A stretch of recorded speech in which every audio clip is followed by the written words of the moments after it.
Crisp and refreshing. Room temperature or chilled. A Pure Water would drink. The temperature by Pure Water is 29 degrees Celsius in both Kingston and Montego Bay. From the Nationwide News Network, comprehensive, incisive, tough. This is Nationwide at 5. Good afternoon, I'm Ricardo Brooks. And I'm Nora Gay Banton. In Nationwide News at this hour, Opposition Leader Mark Golding says the state of emergency in sections of East Kingston is another PR stunt by the government. That's really a PR exercise. I've driven through a large part of the area covered by the SOE. I haven't seen one soldier or police. And the security forces are in strategic locations in East Kingston following this morning's declaration of a state of emergency in the area. The Prime Minister says his government is determined not to repeat the mistakes of past administrations in only providing handouts. Instead, he says his government is investing in sustainable development. Instead of fix the road, the government should just give me the cash. Jamaica went through a period of time when the guiding principle of government was to just give everything away. Where did it get us? The Senate has moved one step closer to passing a potential Elderly Care and Protection Act. In news from the rest of the world, Venezuela vents its anger at Brazil's BRICS snub. The UN decries Israel attack on Palestinians in northern Gaza. In headline sports, France defeat Jamaica's Reggae Girls in Football International in Paris today. And later in our broadcast, in the cover story at 5:35, the opposition leader Mark Golding has called the recent declaration of an SOE in sections of East Kingston another PR exercise by this government. I think that's really a PR exercise. I've driven through a large part of the area covered by the SOE. I haven't seen one soldier or police. You'll hear more from his tour of sections of the community today. Also in the cover story, the mother of the 11-year-old scoliosis patient at the Bustamante Hospital for Children says her daughter has been in pain while she awaits surgery. Because my daughter is in excruciating pain now, on and off. You'll hear more from her. We'll also hear from a former physiotherapist at the Bustamante Hospital for Children. In Public Opinion at 6:26, we ask, what's your favorite song from primary school devotion? Give us your comments by logging on to our Facebook page, Nationwide News Network, and by tweeting us at Nationwide Radio.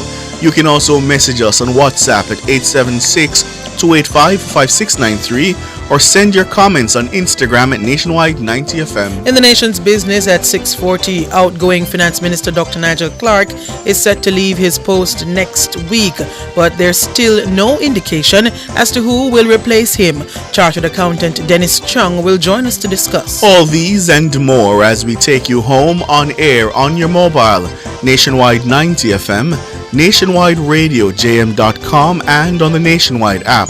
Available on the Google Play and the App Store. This Friday afternoon, it's Friday, October 25, 2024.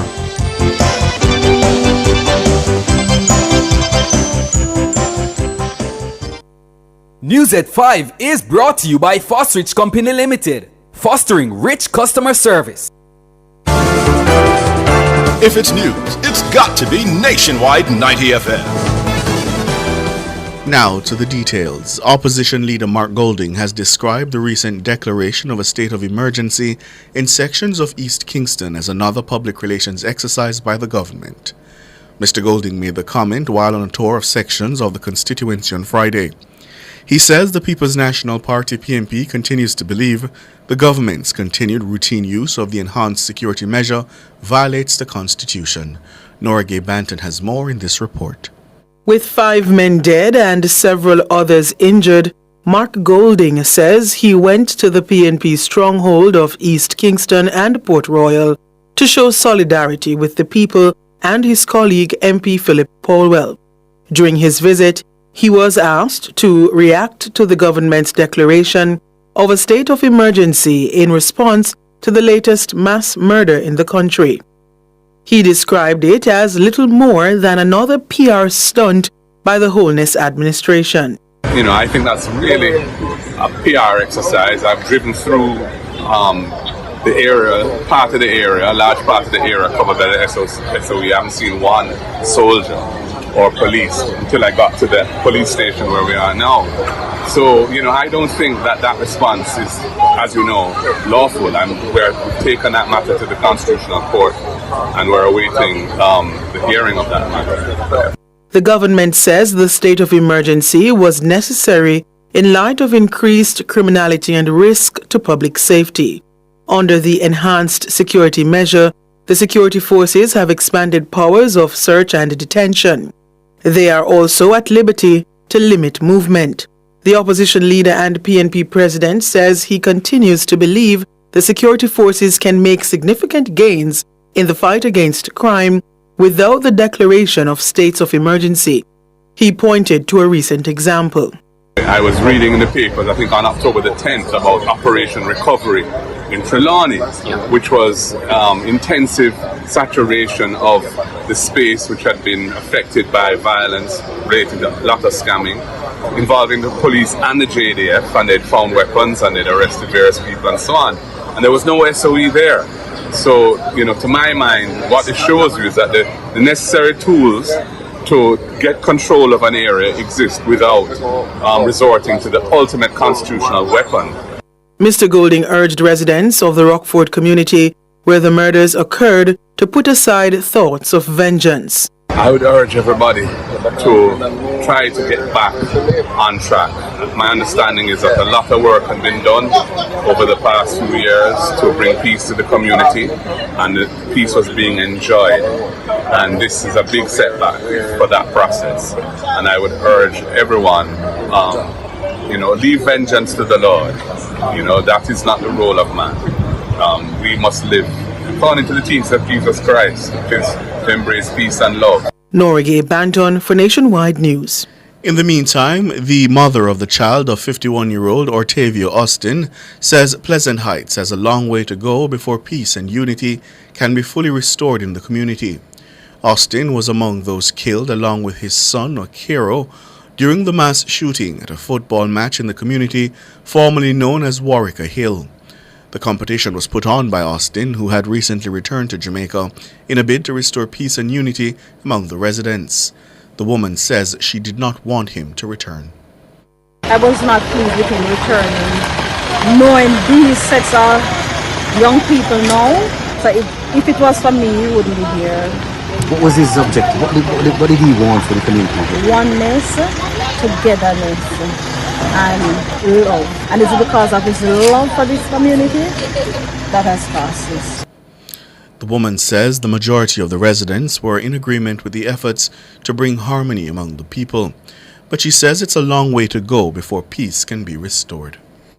Majority people is with it, is with the peace and the togetherness. No, I don't even know where it all started from. I don't even know. Do you think his goals of getting oneness can someday be achieved in this community? It have a long way to go. Do you think it's possible? Might be you have to have somebody as bold as him and as loved as him. The mother there of the child of 51-year-old gun victim Ortavio Austin. She was speaking with journalists as the People's National Party toured the community on Friday.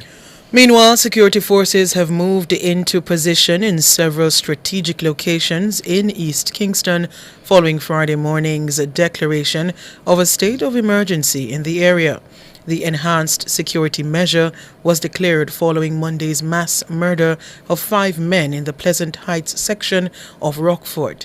The measure will impact several corridors and thoroughfares, including Michael Manley Boulevard, South Camp Road, Vineyard Road, Diana Drive, Lexington Avenue, Deanery Road, and Mountain View Avenue. It also extends further east to communities and roadways along the shared border between St. Andrew and St. Thomas. The state of emergency will remain in effect for 14 days. Prime Minister Holness says the government and security forces are committed to taking the urgent steps to restore order and ensure the safety of the affected residents. A man reputed to be a high-ranking gangster and his son were among the 5 shot and killed on Monday. The men were among a crowd at a football competition in the community when the gunmen struck. Pleasant Heights is the new name for the notoriously tough community of Warwick Hills. Member of Parliament for East Kingston and Port Royal, Philip Paulwell, says Monday's bloodletting has shattered a year-long peace in Rockfort. Prime Minister Andrew Holness says his government is determined not to repeat the mistakes of past administrations which sought to provide periodic handouts rather than invest in sustainable development. The Prime Minister was speaking on Friday at the official handing over ceremony of the Indigent Housing Unit in St. Thomas. Shalois Smikle reports. While highlighting the work his administration has done to develop St. Thomas, the Prime Minister sought to remind residents that he has not forgotten the pain points that still exist. But he noted that the government's strategy is not to give small handouts as past administrations did, which he says did not actually address the issues. Seeing a lovely highway coming through your parish and seeing the lovely edifices being built in the Morant Bay Urban Centre, that it does not immediately address the concerns that you have. And as far as many of you are concerned, the government could not build the highway. The government could not build the Morant Bay Urban Centre and just take the money and fix my local road. That is a thought operating in the minds of many Jamaicans. Indeed, instead of fix the road, the government should just give me the cash. But let me remind you, Jamaica went through a period of time when the guiding principle of government was to just give everything away. Where did it get us? Dr. Holness asserted that the only way to address pain points is through investments, which can then generate revenues. The only way to address sufferation in a long-term, sustainable and enduring way is to make investments that are going to generate revenues that we can then spend in a substantial way, in a long-term way, in a sustainable way, in addressing the pain points that are affecting you now. Your road, your water, and access to amenities. Just doing the short term, what we call palliative politics, meaning just give you something to quiet you now. Just giving you something in your hand, and you take it and crush it up and push in your pocket, and you go supermarket and you get one set of grocery, and then when that done, you look for the politician again. You just wait for him. That doesn't help you. The Prime Minister made mention of the handout in Guyana, where each citizen 18 years and older will receive a one-off cash grant of $100,000. That's about 75,000 Jamaican dollars. The Prime Minister says his administration has been able to do similar work over the years through good economic management.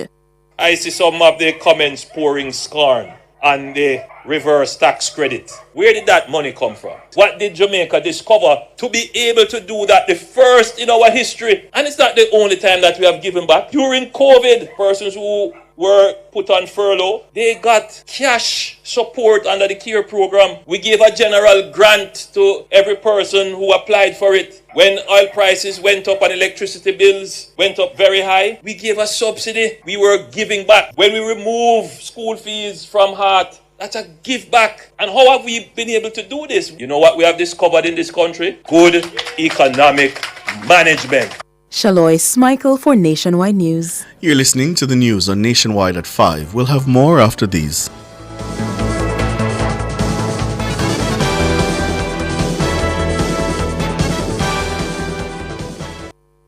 Value Drug Pharmacy offers curbside pickup and delivery of your branded and generic drugs. WhatsApp your prescription to 876-881-6695. The time by Value Drug Pharmacy is... It's 14 minutes after 5. Rent-to-Kill Initial offers air purification solutions with triple filtration and unique auto-sensing capabilities that neutralizes malodor and replaces it with clean air. Call Rent-to-Kill Initial at 926-4236 for more details. The temperature by Rent-to-Kill is 29 degrees Celsius in both Kingston and Montego Bay. Attention motorists, it's time to switch to the T-Tag on Highway 2000 East-West. Vehicles using the automated T-Tag lane are processed in seconds, so you can pass through the toll plazas far quicker. The T-Tag makes it quicker, more cost-efficient, and safer for our customers. So switch to the T-Tag today and experience the convenience.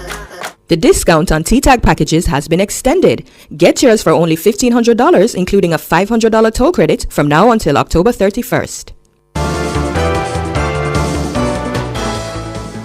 Continuing the news, in a united front, government and opposition senators on Friday came together to call for sweeping legislative measures to protect and shield Jamaica's elderly population. The Senate passed a private member's motion opening the floor for critical discussions on the scope and magnitude of what is envisioned as the Elderly Care and Protection Act. It's a proposal originally introduced by opposition Senator Dr. Floyd Morris more than 2 years ago. Dana Davey tells us more. As Jamaica's population steadily ages, opposition Senator Dr. Floyd Morris has urged his colleagues to craft comprehensive legislation to safeguard this growing demographic. On Friday, his call resonated across the upper house, where senators agreed to push forward unanimously. Government Senator Shireen Golding Campbell took the momentum further, proposing the establishment of a legal entity, the Office of the Elders Advocate. This would serve as a dedicated support system for senior citizens who need immediate intervention due to failing faculties. This office, she says, would mirror the function of the Office of the Children's Advocate. Persons who become mentally incapable and who need support, interventions through the courts, that kind of thing. And to that end, I wonder if an office of the elder care or elder advocate, similar in nature to the office of the children's advocate, would not be the kind of mechanism that one would help to administer the elder care and protection law, if you want to call it that, but two, be in a place where they could operate to intervene in situations like I previously described on the report or complaint of a family member.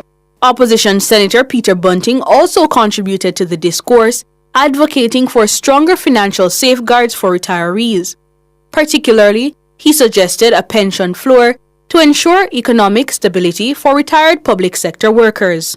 And of course, with inflation, after 10 years, even what might have started out as adequate or near adequate would now be insufficient. And so I think what we should at least as a government do for our employees or former employees who are now on a government pension is set some floor. That floor might be, for example, the minimum wage, so that we never have our pensioners fall below the poverty line. Ideally, we would want to do this for everyone, but I suspect that it might be a prohibitive cost. And therefore, I would suggest that at least let's start with those who have given public service. Meanwhile, Information Minister Senator Dana Morris Dixon voiced her support for the motion. However, she reminded the Senate of the considerable advancements made under the Holness administration in improving social support for seniors. First one I'll point to is the social pension program, and it is one way the government has remained steadfast in its commitment to implementing policies that promote social cohesion, reduce inequality, and enhance the quality of life for all Jamaicans. The program of advancement through health and education has also been extended to assist more elderly individuals. And so while we are talking about the things that we need to do, it is important that the record is showing that there is a lot that has been done. Do we need to do more? Of course, but a lot has been done. Dana Davey for Nationwide News. Meanwhile, Senator Morris Dixon says the government may soon launch a system allowing senior citizens to verify their living status through a phone. In order to collect a government pension or similar benefits from the state, a retiree must fill out what is called a life certificate every 3 months. This is to verify they are still living. The document must also be signed by Justice of the Peace. The senator says the government recognizes this process might be onerous and time-consuming for many of the elderly. And one of the first conversations we had when I took the portfolio of digital transformation was how do we fix this issue of the life certificate? And I'm pleased to tell you that just last week or the week before, I had a demo of a system that we want to deploy in short order with the Ministry of Labour that will allow our citizens to be able to verify they're alive from their phone and not needing to go searching for a JP and then having to take these forms in. We are actively working on it, Senator Bunting. It is very important. This is not something that we want our elderly to be having to worry about every 3 months. That is very, very frequent. Dr. Dana Morris Dixon, Minister of Information and Digital Transformation. World in a Minute is brought to you by ABC Electrical Sales. We make things as easy as ABC. Hose assembly and supply, equipping Jamaica for success. And Charles O'Connor Consulting Network, COCN, driven by international accounting standards, modern technology and integrity. The World in a Minute. Venezuela has criticized Brazil's decision to veto its admission to the BRICS group of emerging economies. Venezuela's foreign ministry described the move, which came at the group's summit in Russia, attended by more than 20 heads of state, as an immoral aggression. Relations between the two left-wing governments have worsened since July's contested presidential election in Venezuela. President Nicolas Maduro said he had secured re-election despite evidence that opposition's Edmundo Gonzalez won by a landslide. Brazilian President Luiz Inácio Lula da Silva initially supported Maduro, but he eventually said he would not accept the official results until a breakdown of the vote was released. Venezuela had lobbied hard to join the BRICS. President Maduro even made a surprise appearance at the summit in the city of Kazan and declaring that his country was part of the BRICS family. Russian President Vladimir Putin, who hosted the summit, said he agreed with Venezuela's position, but added that the country would only be able to join the BRICS if there was a consensus in favor among its members. The UN Human Rights Chief says the war in Gaza's darkest moment was unfolding in the north of the territory. According to Volker Turk, the Israeli military is subjecting an entire population to bombing, siege, and the risk of starvation. On Friday, he called on world leaders to act, saying they had a duty under the Geneva Convention to ensure respect for international humanitarian law. There was no immediate response from the Israeli military, but it has said its troops have killed hundreds of terrorists and evacuated 45,000 civilians in Jabalia since going back into the area for the third time on October 7 with the aim of stopping Hamas fighters regrouping there. Hundreds of Palestinians have reportedly been killed and tens of thousands displaced since Israeli forces went back into the area. Residents unwilling or unable to comply with Israeli evacuation orders are said to be living in increasingly desperate conditions, with food and other essential supplies running out. News at 5 was brought to you by Fosrich Company Limited.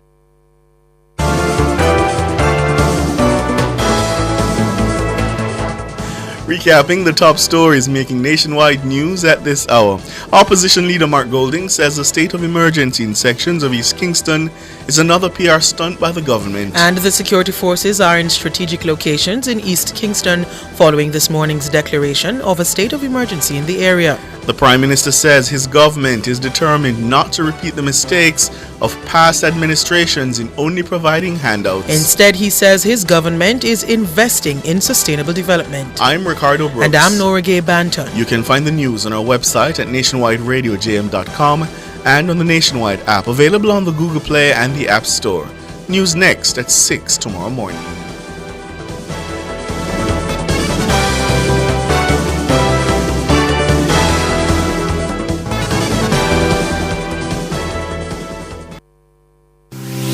Need to make a change to your title or need a title? Geoland Title Limited. They do lost title application, add and remove names from titles, wills, estates, first-time registration land surveys also included, affordable rates and flexible payment options. NLA adjudication and land titling waivers also available. They have 8 locations island-wide. Call 876-754-6436 or visit their website at geolandonline.com. Geoland Title Limited. Secure your land, secure your title.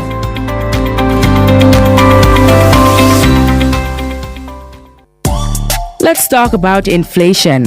At May 2024, the annual inflation rate, the general rate of price increase over 12 months, was 5.2%. This is good news, as it shows that inflation is being controlled and the rate of price increases is slowing. May was the fourth consecutive month of lower headline inflation, and the third straight month, inflation was controlled within the target range of between 4 to 6%. A message from Bank of Jamaica. Does your bra ride up your back? Do your shoulders hurt from carrying the weight of your breasts? These are signs of an ill-fitting bra. When was the last time you were fitted by a bra fit specialist? The bra experts at LaBelle Femme will take care of you. Drop into the store at 53 Lady Musgrave Road, Tuesdays to Saturdays from 10 to 5, and you will see the difference. Or call 876-622-6091.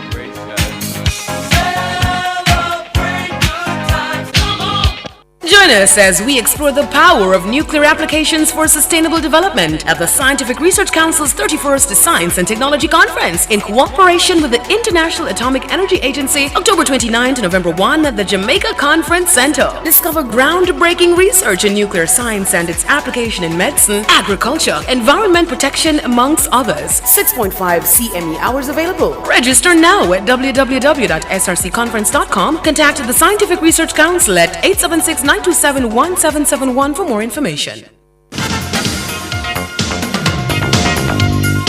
Hello, good afternoon, and welcome to sports here on Nationwide 90 FM. I'm Wayne Walker. Jamaica's national senior women's football team crashed to a 3-0 defeat to France in their international friendly at the Stade Gosponnal in eastern France today. Clara Matteo shot the host ahead after 22 minutes. Veteran Wendy Renard doubled the lead on minute 17 minutes later before Sandy Baltimore added a third in minute 48. This was the sixth straight defeat for the Jamaican women's team and only their second ever meeting with France. The first ended in a goalless draw at the World Cup in Australia last year. Coach Hubert Busby says the team should have done better, but given the limited time they had with the training session this week, he was okay with the performance. The lack of preparation that we've had, I think we've had a good 3 or 4 days of training, and they responded well. Again, come up against a really good French team in a really competitive environment, and I thought overall as the game went on the team got better. But I think these are the games that we want to play, and we have to just keep on building on what we want to do as we head into the next window. And the next window, November 29 and December 2, they come back to Jamaica to take on South Africa. Overall, though, I think the ability for us to continue to have some cohesion, I think, when you bring in new players into the group, you can see that there's a little bit disjointed. So the more that we can continue to be together and keep building as a group, the better we'll be. So as of right now, it's, we kind of turn the page and get ready for the next window in Jamaica when we host South Africa, and then we look to build on the principles that we've laid this week and look to correct some of the things that we didn't do as well in tonight's match. National Senior Women's Team football coach Hubert Busby. Defending champions Mona High School were leading St. Jago 3-0 at sports time in Group 1 at Stadium East. As action got underway in the round of 16 of the Issa Digicel Manning Cup, Denzel McKenzie gave the Craig Butler conditioned team the lead before Javier Dunn and Demarion Harris added further goals. In the first game of the doubleheader, 1987 winner Stats came from behind to earn a 2-2 draw with Woolmers. Coach Jerome Wade says his Woolmers team is suffering from injuries to a number of key players. We have a couple injured players in which we try to patch them up the best possible way to play this game. And if you notice, the latter part of the game when we still have to end up remove them, as a result of that, Stats came back in the game. But not to pick on the ref. The referee, he will have to improve. Philip Williams, coach of Stats, bemoans the lack of involvement from his senior players. We had to claw ourselves back 2 times, which speak about the character of the team. But it's a little bit concerning to have so much of our key players underperforming today. I still have to give credit to Woolmers. I think they played a decent game. And we just have to go and find out why our key players are underperformed today. Philip Williams, coach of Stats. The round of 16 continues tomorrow with 4 more games. Edith Eltham High School versus Excelsior, Jamaica College versus Calabar, St. George's College against Campion, and the Tivoli Gardens versus Jonathan Grant. Manchester City could move to the top of the English Premier League table. They could move back to the top when they host Southampton at the Etihad in the English Premier League, and it starts at 10 o'clock tomorrow morning Jamaica time. After 8 games, City are in second place with 20 points. That's one behind the leaders Liverpool, while Southampton sits 19th with a point. And manager Pep Guardiola says their position on the table is not a true reflection of their quality. They are good. They rely on the manager. They do it. And I saw the games, Arsenal, Leslie, and the other ones, and always had the moments. Always they have the moments. And they want to try to do it. They have courage, brave, and especially with the ball. Without the ball, I don't know what's going to happen. It depends with us. Depends on us. They will defend deeper or not.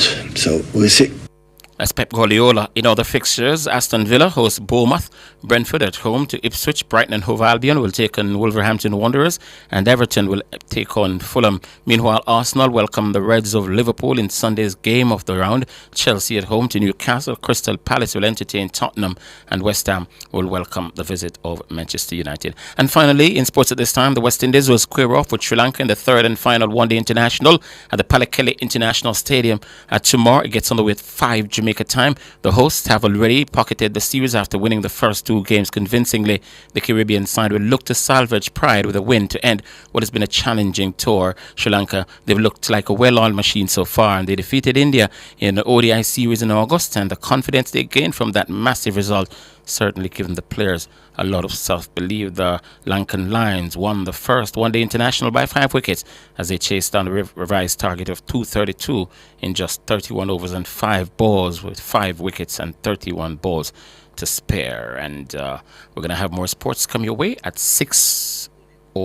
Well, just to give you an update on the Manning Cup game, Mona, the defending champions, they've increased their lead, so they now lead St. Jago High School by 4-0. The second half is just underway in that Manning Cup Group 1 round of 16 clash over at Stadium East. We're going to be back with more sports at 6:05 this evening.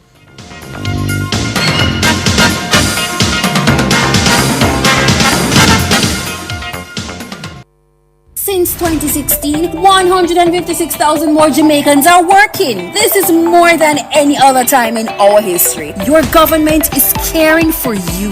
The time brought to you by the Office of the Prime Minister is 5:32. I don't have no time for whole heap of paperwork. That's why I downloaded and signed up for my One Jane Passport app. Get it all in one go. Download and sign up now. The temperature by the One Jane Passport app is 29 degrees Celsius in Kingston and Montego Bay. Former staff of Jamaica Mutual Life and Jamaica Mutual Properties, for beneficiaries of the pension schemes or their next of kin or beneficiaries of their estate, are invited to contact Guardian Life at 12 Trafalgar Road, Kingston 10, or 876-927-4105, extension 2794, or GLL Pensions at myguardiangroup.com to make arrangements to claim their pension and or any other benefits payable. So where you get? The new Popeye's blackened chicken sandwich, my girl. The flavor just hits different. Blackened like it burn up? Nah, man. Blackened because of the color of the Louisiana herbs and spices. Blackened like the flavor buck. No breading and the seasoning soaked deep in the chicken. But get yours and try it, cause me nah share here. Get the new Popeye's blackened chicken sandwich. Limited time only. Love that chicken from Popeyes. Join us as we explore the power of nuclear applications for sustainable development at the Scientific Research Council's 31st Science and Technology Conference in cooperation with the International Atomic Energy Agency, October 29 to November 1 at the Jamaica Conference Center. Discover groundbreaking research in nuclear science and its application in medicine, agriculture, environment protection, amongst others. 6.5 CME hours available. Register now at www.srcconference.com. Contact the Scientific Research Council at 876-927-1771 for more information.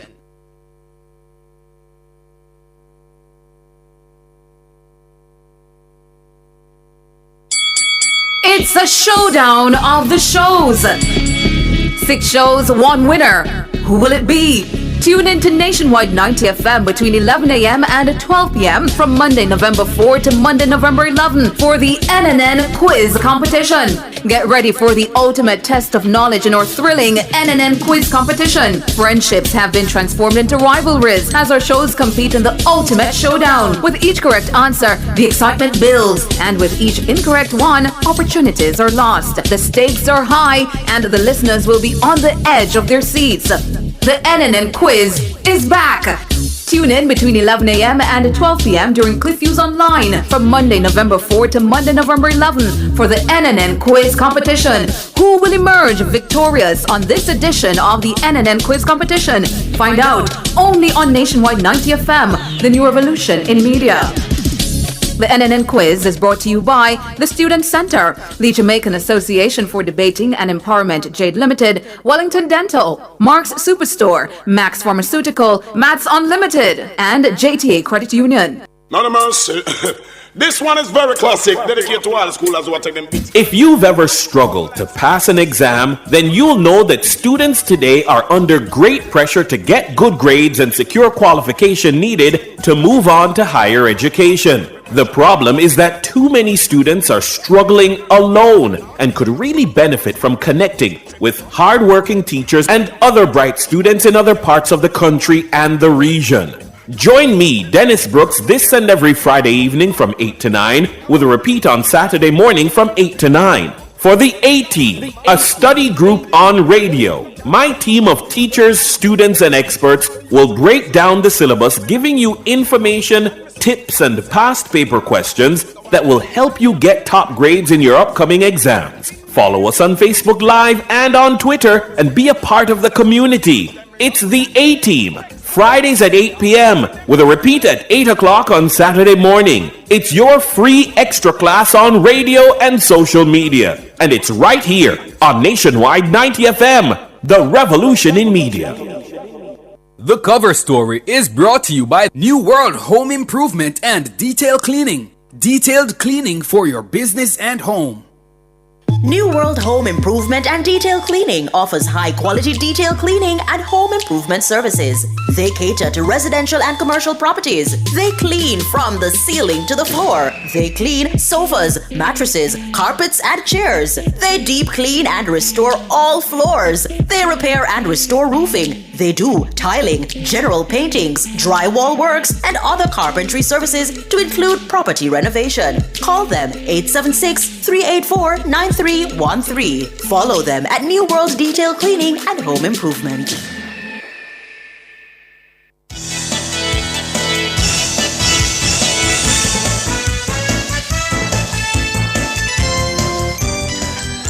Good afternoon to you. Thank you so much for joining us here on Nationwide at 5. It's time for the cover story. I'm Ricardo Brooks. And my name is Sanjay Lewis. Yeah, man, you're so energized. Get a good vacation. Yes, it was a well-deserved vacation. Welcome back, my friend, and good afternoon to our listeners. Good afternoon to you if you're joining us on radio. Hello to you if you're joining us on YouTube or any of the other online platforms, the app or the website. Happy to have you. So the opposition leader was in Rockfort today, and he's describing the recent declaration of a state of emergency in sections of East Kingston as another public relations exercise by the government. Now, Mr. Golding made the comment while on a tour of sections of the constituency earlier today. Well, 5 men were shot dead and 2 others wounded in an attack on a crowd at a football match in Pleasant Heights, Rockfort on Monday. The police say the attack was carried out by men armed with handguns and rifles. They fled on foot. Reports are that a reputed gangster from Rockfort was the target of the attack. The government says a state of emergency was necessary in light of increased criminality and risk to public safety. However, Mr. Golding, he's saying that the PNP continues to believe that the government's continued routine use of the enhanced security measure violates the Constitution. Here's what Golding had to say. Well, I'm here to show solidarity with the people of Rockfort. You know, this is East Kingston and Port Royal. It's a seat held by the People's National Party. The MP is one of my colleagues, so I'm here to show solidarity with the people. and with him as the elected representative. So I think it is important. Right, and how would you gauge the government's response following the shooting to now? Well, they announced another SOE today, I think it was. I think that's really a PR exercise. I've driven through the area, part of the area, a large part of the area covered by the SOE. I haven't seen one soldier or police until I got to the police station where we are now. So, I don't think that response is, as you know, lawful. We've taken that matter to the Constitutional Court and we're awaiting the hearing of that matter. But, I was reading in the papers, I think on October the 10th, about Operation Recovery in Trelawney, which was intensive saturation of the space which had been affected by violence related to a lot of scamming, involving the police and the JDF, and they'd found weapons and they'd arrested various people and so on. And there was no SOE there. So, to my mind, what this shows you is that the necessary tools to get control of an area exist without resorting to the ultimate constitutional weapon of a state of emergency, which is really there to protect the subversion of the state, not to deal with difficult policing work that may arise from time to time. And that's our position, and we are waiting to hear whether the courts agree with us or not. Right. And outside of just from a security standpoint, in terms of the citizens of Rockfort, what would be your message to them, even before we go on the tour? I would urge everybody to try to get back on track. My understanding is that a lot of work has been done over the past few years to bring peace to the community, and the peace was being enjoyed. And this is a big setback for that process. And I would urge everyone, leave vengeance to the Lord. That is not the role of man. We must live according to the teachings of Jesus Christ, which is to embrace peace and love. And revenge doesn't bring back anything that has gone on already. So I would urge persons to just try to bring the peace movement in the constituency back together, and so we can avoid any escalation of the situation or reprisals for what has happened. That's my personal view. Leader Mark Golding. Meanwhile, the baby mother of 51-year-old Ortavia Austin says Pleasant Heights has a long way to go before peace and unity can be fully restored in the community. Austin was among those killed, along with his son Okero, during the mass shooting. The competition was put on by Austin, who had recently returned to Jamaica in a bid to restore peace and unity among the residents. But the woman says she did not want him to return. How are you holding up? I'm good. Trying to. I mean, just give us your, so how it has affected you.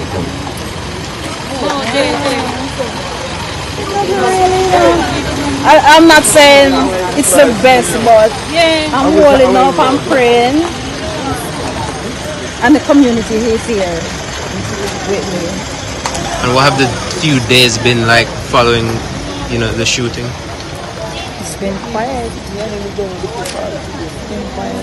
For you, in terms of moving on, for you.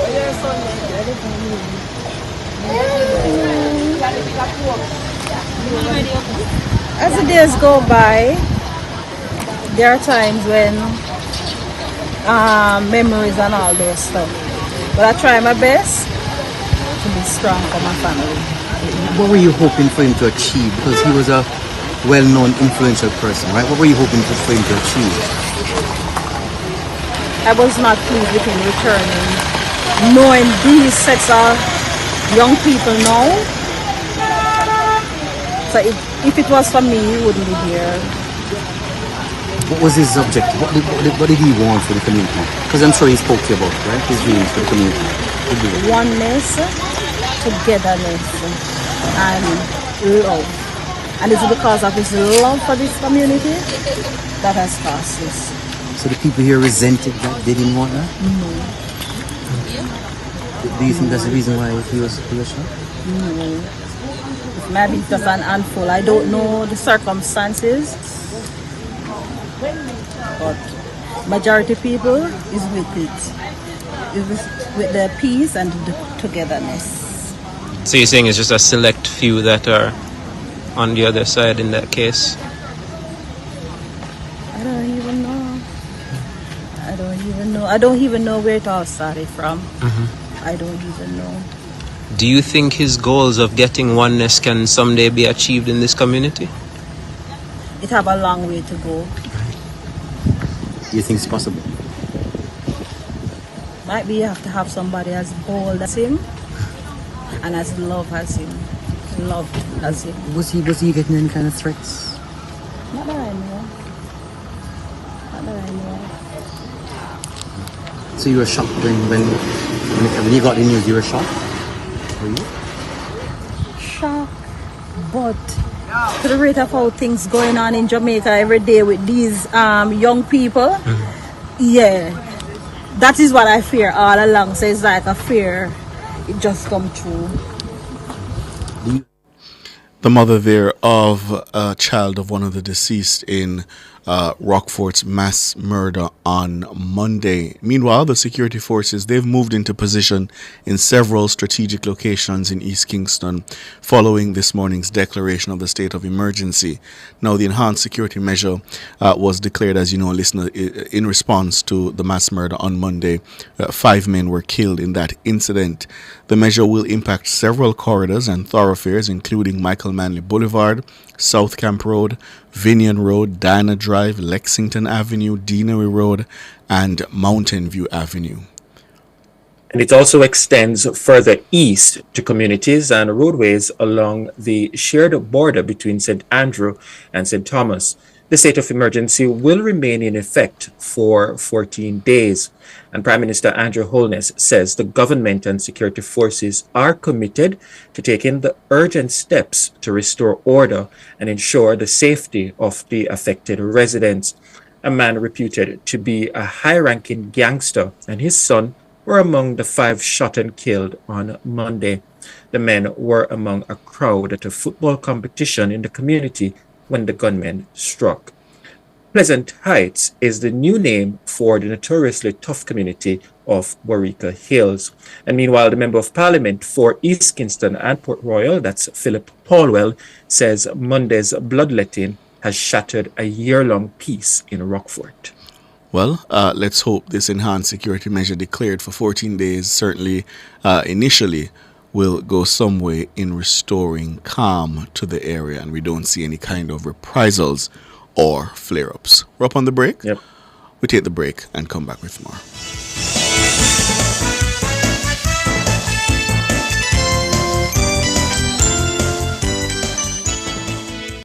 Clearing personal non-commercial shipments at the port? Avoid the wait. Request a contactless clearance through your agent today. It's more efficient. It's secure. The time by the Jamaica Customs Agency is 5:47.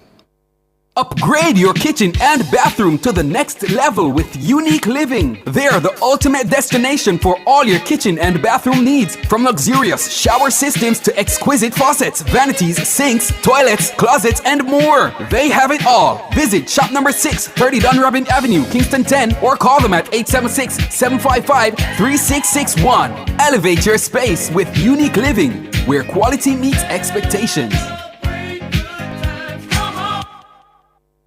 You shop, we ship. Click and Ship Express. We make online shopping easy with hassle-free shipping that's affordable, fast, and convenient. Take advantage of our great rates, multiple locations island-wide, and extended opening hours. Track your package every step of the way. Have a question? Email, call, or chat with our customer service team. Sign up for free at clickandshipexpress.com and get your U.S. mailing address. Click and Ship. Like it, click it, ship it. Conditions apply. A product of Jamaica Post.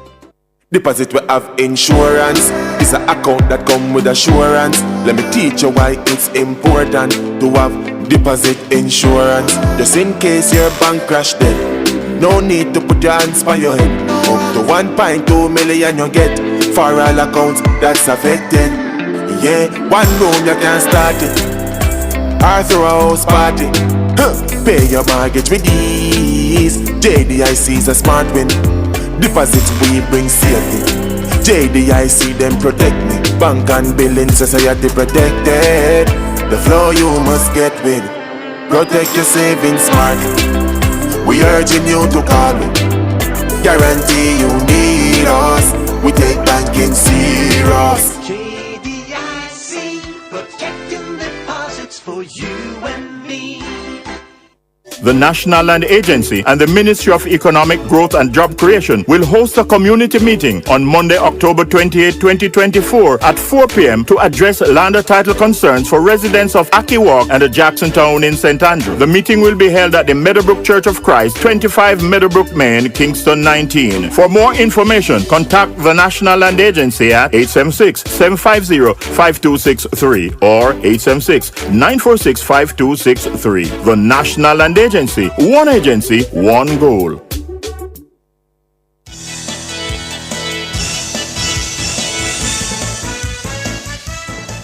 Thank you so much for staying with us here on Nationwide at 5. We're turning our attention now to that situation of an 11-year-old scoliosis patient at the Bustamante Hospital for Children. The back and forth over getting her the surgery she needs. The mother of the 11-year-old, she says the child has been in excruciating pain while she's awaiting surgery. Her mother had recently claimed that the daughter was being gradually disabled by an aggressive form of scoliosis that needs surgery. And scoliosis is a condition in which a person's spine has an irregular curve. The surgery was to be carried out by Straight Caribbean Spine Foundation, a US-based charity formed in 2006 to assist children in Jamaica who are faced with complex spinal conditions. It would have come at no cost to the child's parents, but the surgery had to be postponed due to air conditioning issues in the operating theatre at the hospital spanning several months. The Health Minister, Dr. Christopher Tufton, he says the government will have to find the resources to ensure the surgery is done. However, while speaking with Nationwide News on Friday, the mother of the child says she's disappointed at the delays. My daughter, she was diagnosed with scoliosis almost 2 years now. We went to see a lot of specialists and they keep on referring us to different places. All right, her therapist said, all right, then her therapist told us to go to the Bustamante Children's Hospital because probably she can get the surgery done there, and of course it would be free. All right, so we started going to the clinic, and we were told that we were going to have a team of doctors coming down to do the surgery this year, October. They had asked us to put some things together like the blood donors, x-rays done and all of that. We completed everything. A bit scared but happy at the same time because my daughter is in excruciating pain now on and off. She's 11 years old. So when we went to the last appointment last week, we were told that the surgery would be put off because the theatre is not sterile enough or fully equipped to do a scoliosis surgery because a scoliosis surgery can take up to 4 hours. So here we are, just waiting, no further update. We were told that the team to do that surgery was going to be here from the 22nd of October, right? And not sure if they were here or not, but when we had an appointment the Monday and they told us, hey, you need to get all of these things, these together and whatever, and I left the same day, went and did everything because that last test, they said the last x-ray we did, they told us that the last x-ray would be an x-ray result just before the surgery. So we'll go ahead and we'll get it done, bring it back in the same week, Wednesday. And as we step in, we're so disappointed, like we're not the only one who was there. Persons went in before us and I saw them came out, looked very disappointed, didn't know that that was the case. So The mother there of a young scoliosis patient at the Bustamante Hospital for Children. Well, we're now being joined by a physiotherapist who worked at the institution, and her name is Alicia Reed. Good afternoon and welcome. Good afternoon. Good afternoon. Good afternoon. Help us to understand. Thank you. Help us to understand, Alicia, just the general protocols that are in place when you have individuals awaiting scoliosis surgery. All right. So once they have been placed in the queue for surgery, as a matter of fact, once they've been diagnosed, the next step would be to refer them for physiotherapy, right? So physiotherapy helps to strengthen the muscles that have been weakened, right, by the joint that has now lost its alignment. And they go ahead and continue that process until they're able to get the surgery.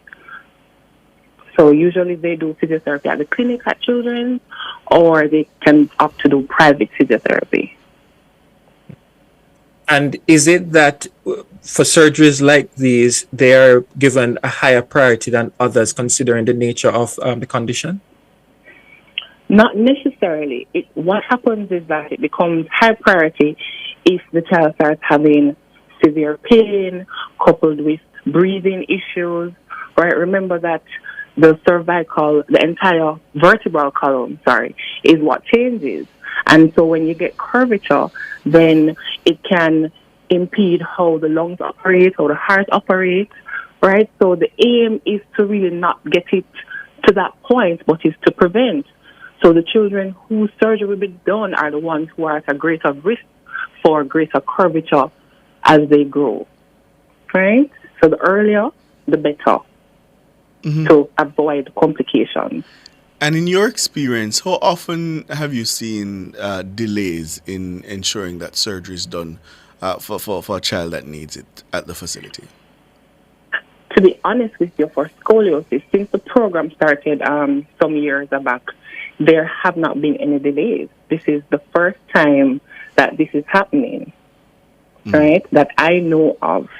And I liaisoned with the orthopedic surgeon at Bustamante Children's Hospital, who would be the one, the head of the department there.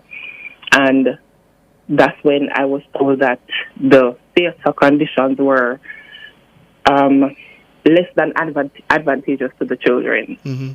And you hadn't heard of that complaint before, you're saying? No. Yeah. And typically, based on your experience, is there ever a time that operating theatre is not available? And if in a case like that, is it that the patients are transferred to another hospital for the surgery to be done? They're usually placed on a waiting list, so you have to wait. Not just scoliosis, it's cardiac surgeries, whatever the case is. You have to wait until the theatres are optimal. And how long typically the wait is for anyone who is placed on that waiting list? Well, let me put it this way. I personally know of patients from Bustamante who have waited until they aged out and are now at KPH waiting. When you say aged out, what do you mean? What do you mean? So 12 is the age.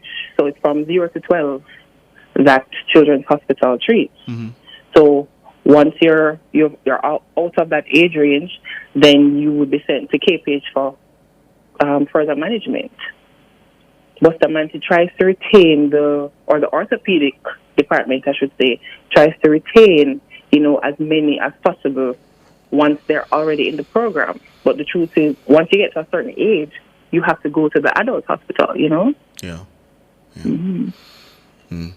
All right, so for that young lady that you interviewed, her mom, she's young. She's my patient. She's my personal patient.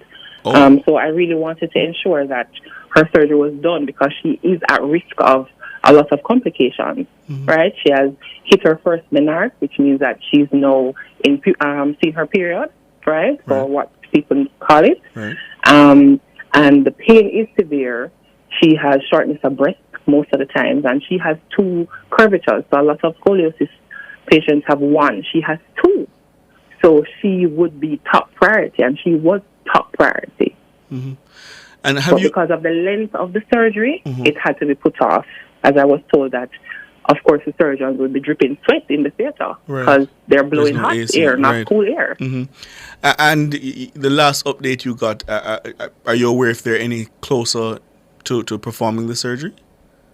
No, we were told to go ahead and let her complete her PEP exam, and hopefully she can get on the list for next year.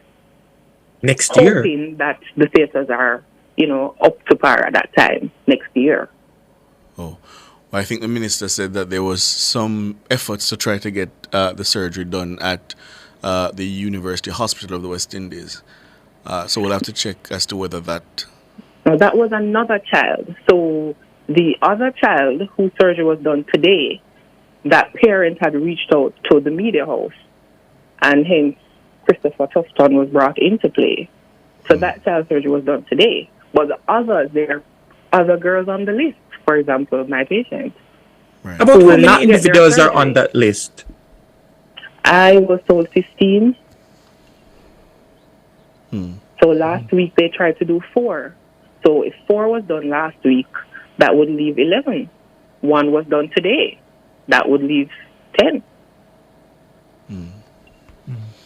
All right, Ms. Reed, thank you so much for your time. Really appreciate it. You're we'll very continue welcome. to follow And up have on a this. blessed afternoon. You do too. We'll continue to All the follow up best. on this. 6 o'clock, the headlines are next.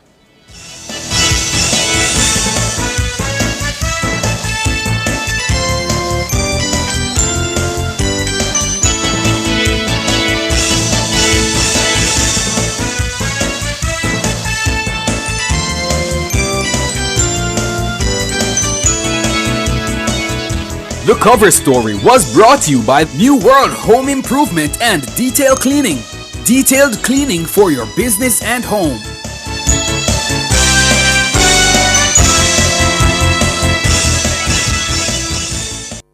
The time brought to you by Guardian Life. Live secure, live easy is... A minute after 6.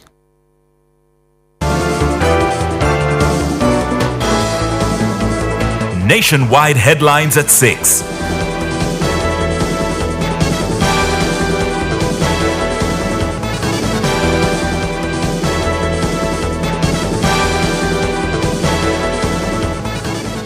Good evening with the headlines at 6. I'm Shalois Michael. Opposition leader Mark Golding has described the recent declaration of a state of emergency in sections of East Kingston as another public relations exercise by the government. Mr. Golding made the comment while on a tour of sections of the constituency on Friday. I think that's really a PR exercise. I've driven through the area, part of the area, a large part of the area covered by the SOE. I haven't seen one soldier or police until I got to the police station where we are now.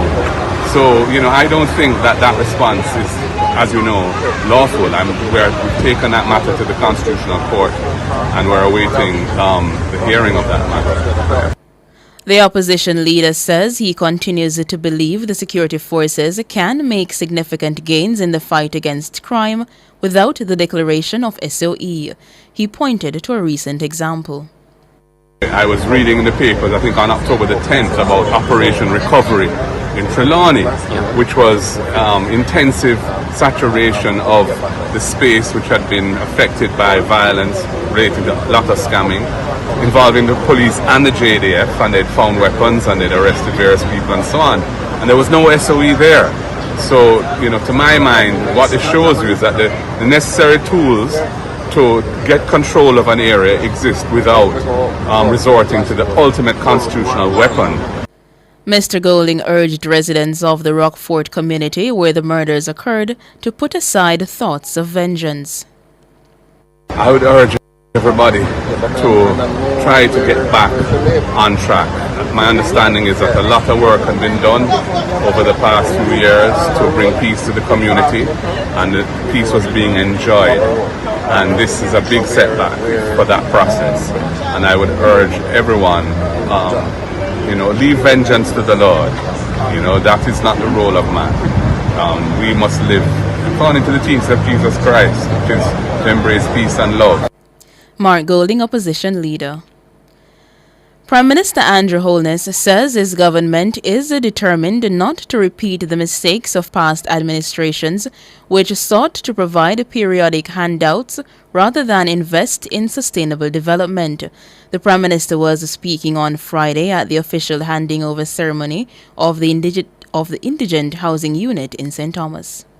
Seeing a lovely highway coming through your parish and seeing the lovely edifices being built in the Morant Bay Urban Centre, that it does not immediately address the concerns that you have. And as far as many of you are concerned, the government could not build the highway, the government could not build the Morant Bay Urban Centre and just take the money and fix my local road. That is a thought operating in the minds of many Jamaicans. Indeed, instead of fixing the road, the government should have just give me the cash. But let me remind you, Jamaica went through a period of time when the guiding principle of government was to just give everything away. Where did it get us?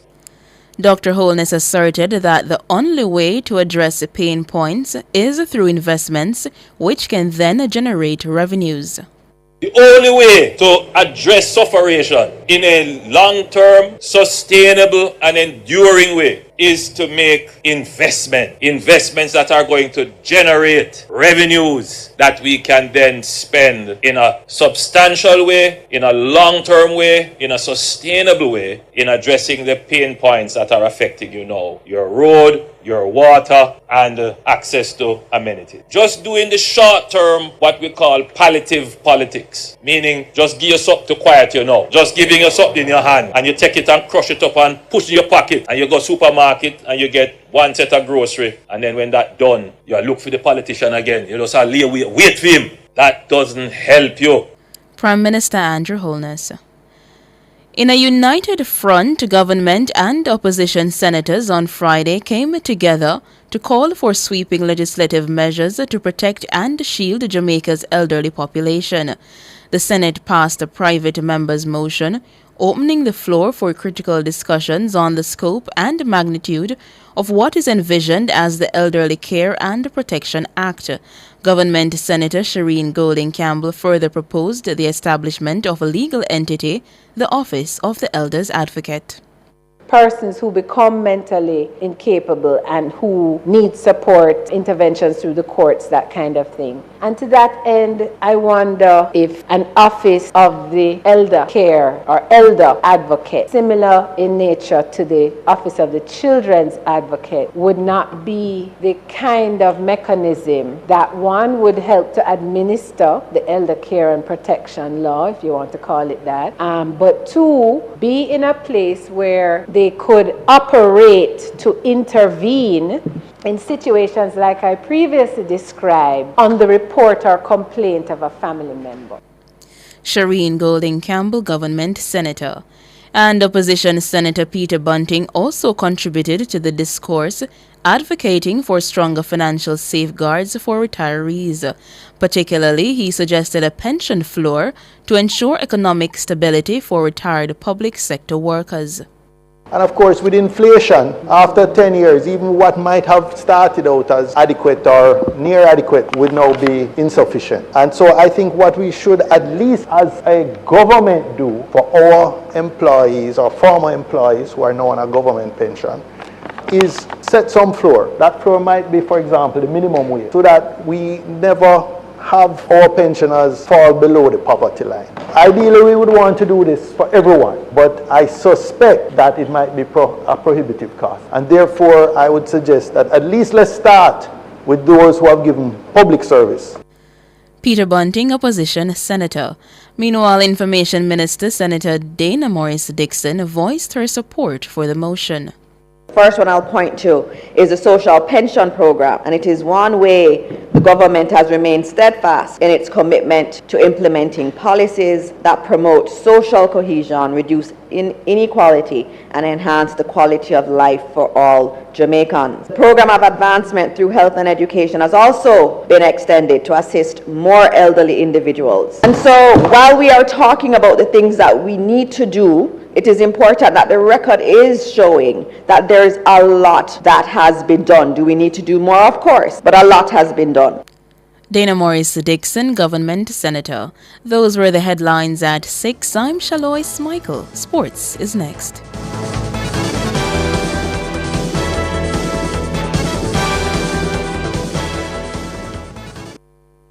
The 5% Club is now taking new members. Sounds exclusive? We don't want it to be. You see, it's made up of less than 5% of women who get screened for breast cancer in our country each year. At Sagicor, we've made it our mission to help to change the statistics. In fact, with 5,000 more women getting screened, we can officially become the 6% Club. And we won't stop there. So please get checked. Early detection saves lives. Go to bit.ly/5% Club JA. Looking to add a touch of elegance to your room? The Lighting World by Fosrich is having a massive lighting blowout sale. Get your wall lamps, chandeliers, ceiling lamps, fans, and more at amazingly low prices. Sale begins Sunday, September 29, with up to 50% off selected items. It's the Fosrich Lighting Blowout Sale, September 29. Shop and save only at Fosrich. Open Sundays. You can have it all. Company events, birthday parties, or the wedding of your dreams. It's all possible at Grand Palladium Hotels and Resorts. We have magnificent event rooms and a dedicated team that will make your event the best experience that only Grand Palladium Hotels and Resorts can offer. Contact us at 876-619-0000 or call your favorite travel agency and ask about our promotion designed especially for you. You ever hear Earthquake call and say, "Hello, Miss Lee, yes, it's me, Earthquake, I coming Tuesday around 10? No, sir. Earthquake does arrive unannounced, and when it come, it shake all sense and sensibility out of we. Remain calm, stay inside, and do the DCH. Drop, cover, hold on. Once the shaking starts, you know it's earthquake. Make a quick move to a safe place. Don't run to the door, we are in the exit. Stairs might block up or full of people. Elevator, avoid that, because you might get in and poof, power gone, and you're stuck in that box without ear. Drop, cover, hold on. A message from the Office of Disaster Preparedness and Emergency Management. Good evening with your sports report. I am Alric Swiby. We kick things off with some football as Jamaica's national senior women's football team crashed to a 3-0 defeat to France in their international friendly in eastern France today. Clara Mathieu shot the host ahead after 22 minutes. Veteran Wendy Renard doubled the lead 17 minutes later before Sandy Baltimore added a third in the 48th minute. This was the 6th straight defeat for Jamaica's women's team and only their second ever meeting with the French. The first ended in a goalless draw at the World Cup in Australia last year. Coach of the Reggae Girls, Hubert Busby, admits they could have done better. However, he said with the short time they were in camp, they had a few things they had to focus on. The lack of preparation that we've had, I think we've had a good 3 or 4 days of training and they responded well. Again, come up against a really good French team and in a really competitive environment. And I thought overall, as the game went on, the team got better. But I think these are the games that we want to play, and we have to just keep on building on what we want to do as we head into the next window. Busby says they'll now turn their attention to the matches against South Africa on November 29 and December 30. Overall, though, I think the ability for us to continue to have some cohesion, I think, when you bring in new players into the group, you can see that there's a little bit disjointed. So the more that we can continue to be together and keep building as a group, the better we'll be. So as of right now, it's, we kind of turn the page and get ready for the next window in Jamaica when we host South Africa, and then we look to build on the principles that we've laid this week and look to correct some of the things that we didn't do as well in tonight's match. Hubert Busby. Now defending champions Mona High beat St. Jago 6-0 in Group 1 at Stadium East as action got underway in the round of 16 of the Issa Digicel Manning Cup. Denzel McKenzie gave the Craig Butler conditioned team the lead before Javier Dunn, Carlton Brown with a double, Damian Harris and Raquelme Edwards added further goals. In the first game of the doubleheader, 1987 winners Stats came from behind to earn a 2-all draw with Wolmer's. Coach Jerome Wade says his Wolmer's team is suffering from injuries to a number of key players. We have a couple injured players in which we try to patch them up the best possible way to play this game. And if you notice, the latter part of the game when we still have to end up remove them, as a result of that, stats came back in the game. But not to pick on the ref. I mean, the referee, he will have to improve. Philip Williams, coach of Stats, bemoans the lack of involvement from his senior players. We had to claw ourselves back 2 times, which speak about the character of the team. But it's a little bit concerning to have so much of our key players underperforming today. I still have to give credit to Wolmers. I think they played a decent game. And we just have to go and find out why our key players are underperformed today. The round of 16 continues tomorrow with 6 games: Eltham High versus Excelsior, Jamaica College versus Calabar, St. Jago College against Campion, and Tivoli Gardens versus Jonathan Grant. In other games, Kingston College face Hydel and St. Catherine against Charlie Smith. Manchester City could move to the top of the English Premier League table when they host Southampton at the Etihad in the English Premier League tomorrow at 10 a.m. After 8 starts, City are in second place with 20 points, one behind league leaders Liverpool, while Southampton sits at 19 with a point. City manager Pep Guardiola says Southampton's position on the table is not a true reflection of their quality. They are good. They rely on the manager, they do it, and I saw the games, Arsenal, Leslie, and the other ones, and always had the moments. Always they had the moments, and they want to try to do it. They have courage, brave, and especially with the ball. Without the ball, I don't know what's going to happen. It depends with us. Depends on us. They will defend deeper or not. So we'll see. Pep Guardiola. In other fixtures, Aston Villa host Bournemouth, Brentford are at home to Ipswich, Brighton take on Wolves, and Everton edge Fulham. Meanwhile, Arsenal welcome the Reds in Sunday's round of matches. Chelsea are at home to Newcastle, Crystal Palace entertain Tottenham, and West Ham welcome Manchester United. Now on to cricket, as the West Indies square off with Sri Lanka in the third and final ODI at the Pellalekele International Cricket Stadium tomorrow. The hosts have already pocketed the series after winning the first 2 games convincingly. The Caribbean side will look to salvage some pride with a win to end what has been a challenging white ball tour. Sri Lanka have looked like a well-oiled machine in the series, as the batters as well as bowlers have come up with comprehensive performances. They defeated India in an ODI series in August, and the confidence they gained from that massive result has certainly given the players a lot of self-belief. The Lankan Lions won the first ODI by 5 wickets as they chased down a revised target of 232 in just 31.5 overs with 5 wickets and 31 balls to spare.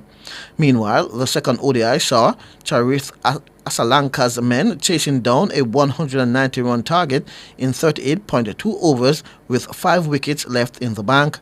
Captain of the West Indies, Shai Hope, says several factors contributed to their poor showing so far on the tour. Not adapting to the conditions fast enough. Obviously, we didn't win the crucial stages of the game, and obviously the spin department has been wreaking havoc right now for us. But yeah, the thing is, a lot of learnings that we need to take from this series. We can't change the past right now. We have to learn from it, and it's very important we do so quickly. Hope says throwing in the towel is never an option. We have to keep trying, have to keep finding ways to get better.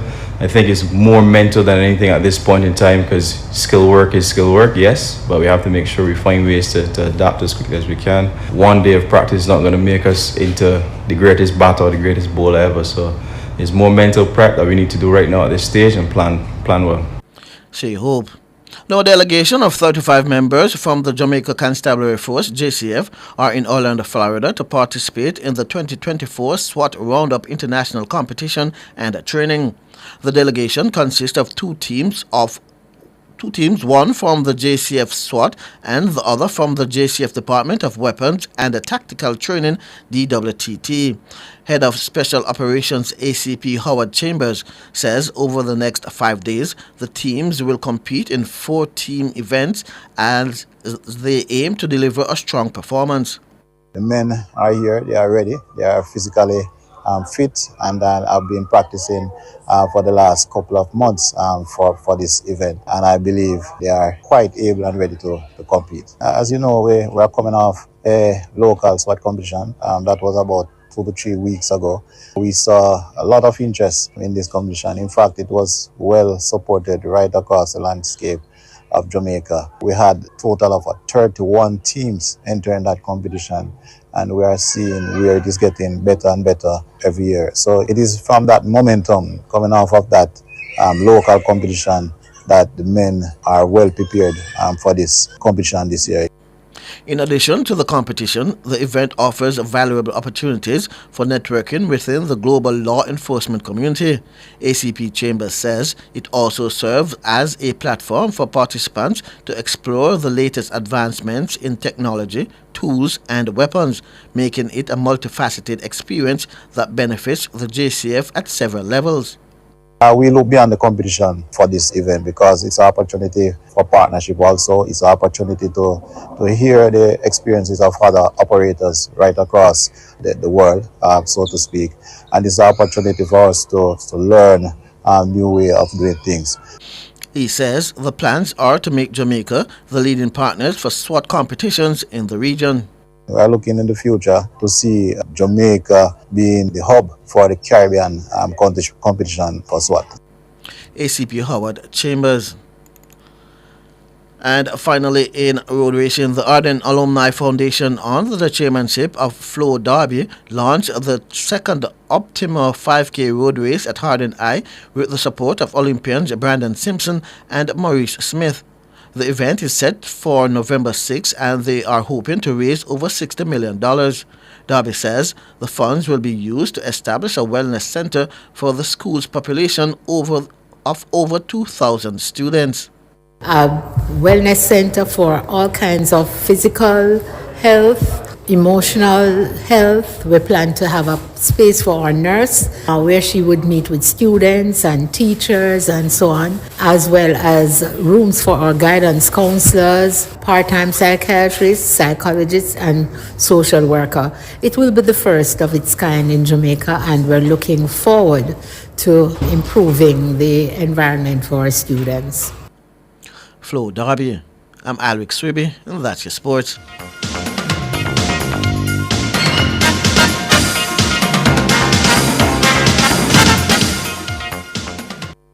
For all your scales and food processing equipment, call Advanced Scales and Equipment Limited at 876-968-9612-5. The time by Advanced Scales and Equipment Limited is 6:21. Me grow up and see my granny save her money under her mattress. But at an old time something. That's where I save my money in the bank. And become I want to buy a little house, but also save in a building society. We have to be smart with how we save our money. So, what if the bank crash? Well, that's where JDIC comes in. Make I tell you something. With the JDIC deposit insurance scheme, once you save your money in a commercial bank, merchant bank, or building society, your deposit is covered up to a maximum of $1.2 million per depositor per financial institution if the institution fails. All the information that you need is available at jdic.org, and you can follow their social media platform for more information. JDIC, protecting deposits for you and me. For all your electrical needs, visit ABC Electrical Sales. They stock a wide variety of electrical supplies including plugs, switches, panel boards and conduits, plus energy-saving fixtures. ABC Electrical Sales stocks brands like GE, Siemens, Philips, Cutler Hammer and Allen Bradley. They also offer free island-wide delivery just to suit your needs. Visit them at Shop 8, Hagley Park Plaza, Kingston 10, or call 876-754-3714-5 or 876-754-3825-8. ABC Electrical Sales, for a better choice in the electrical business. We're committed to reducing the impact of disasters occurring in Jamaica. Hurricanes can happen, so be prepared. This is a paid announcement by the Jamaica Labour Party. Labour rights! We gather in St. Andrew Northwestern Monday, October 28 with MP Dr. Nigel Clark and Area Council 1 at Pembroke Hall Community Centre 6 p.m. Come here, party leader Dr. the Honourable Andrew Holness, Dr. Nigel Clark, MPs Carl Smuda, Juliet Cuthbert Flynn, Floyd Green, Anne-Marie Val, Councillors Dwayne Smith, Andrew Harris, Vernon McLeod and others. Meeting Chairman Deputy Leader Desmond McKenzie locks it in. GLP meeting, Pembroke Hall Community Centre, Monday 6 p.m. See you there! That was a paid announcement by the Jamaica Labour Party. Are you ready to turn your sales and marketing skills into high earnings? Nationwide 90FM is searching for business development executives to build lasting client relationships. If you have experience across all stages of the sales cycle and possess strong communication, negotiation, and time management skills with a proven sales track record, this opportunity is perfect for you.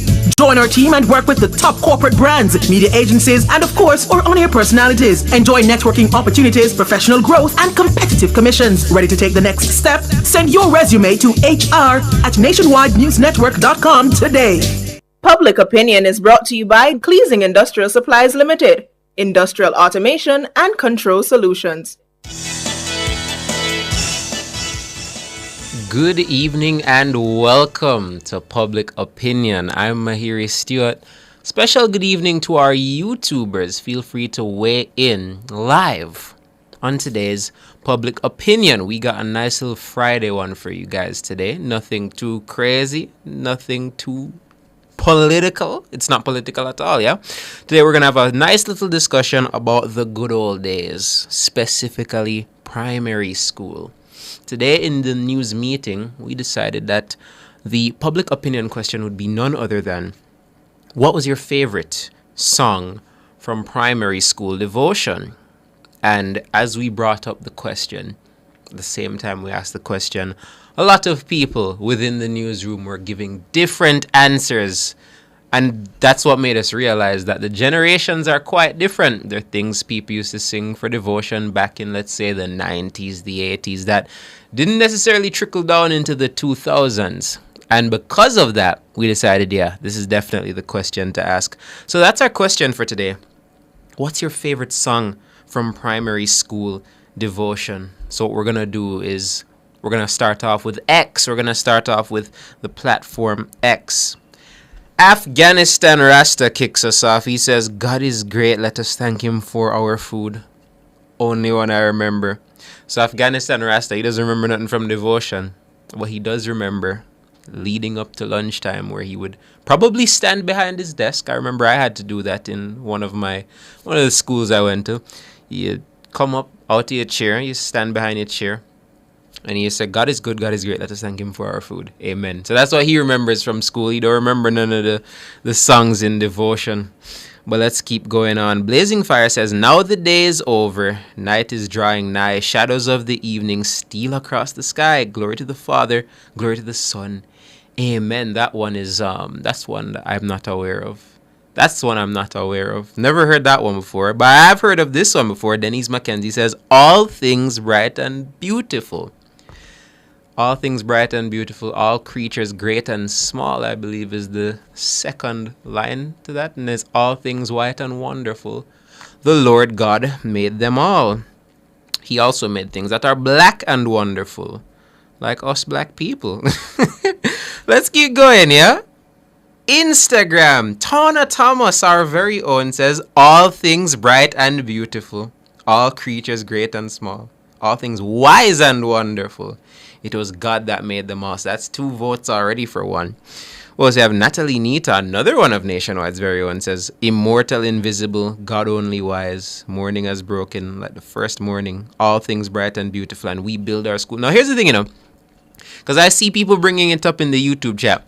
I thought We Build Our School was exclusive to my school only. I didn't think that was something other schools sang. I thought that was like our school song. I didn't know it was something that other schools sang. So when I saw somebody bring it up in the YouTube chat, and I'm seeing Natalie bring it up here, it's news to me. I didn't know that was something that other schools sang. When I sang it at my prep school, I thought it was just us. I thought it was a school-specific song. So that's new.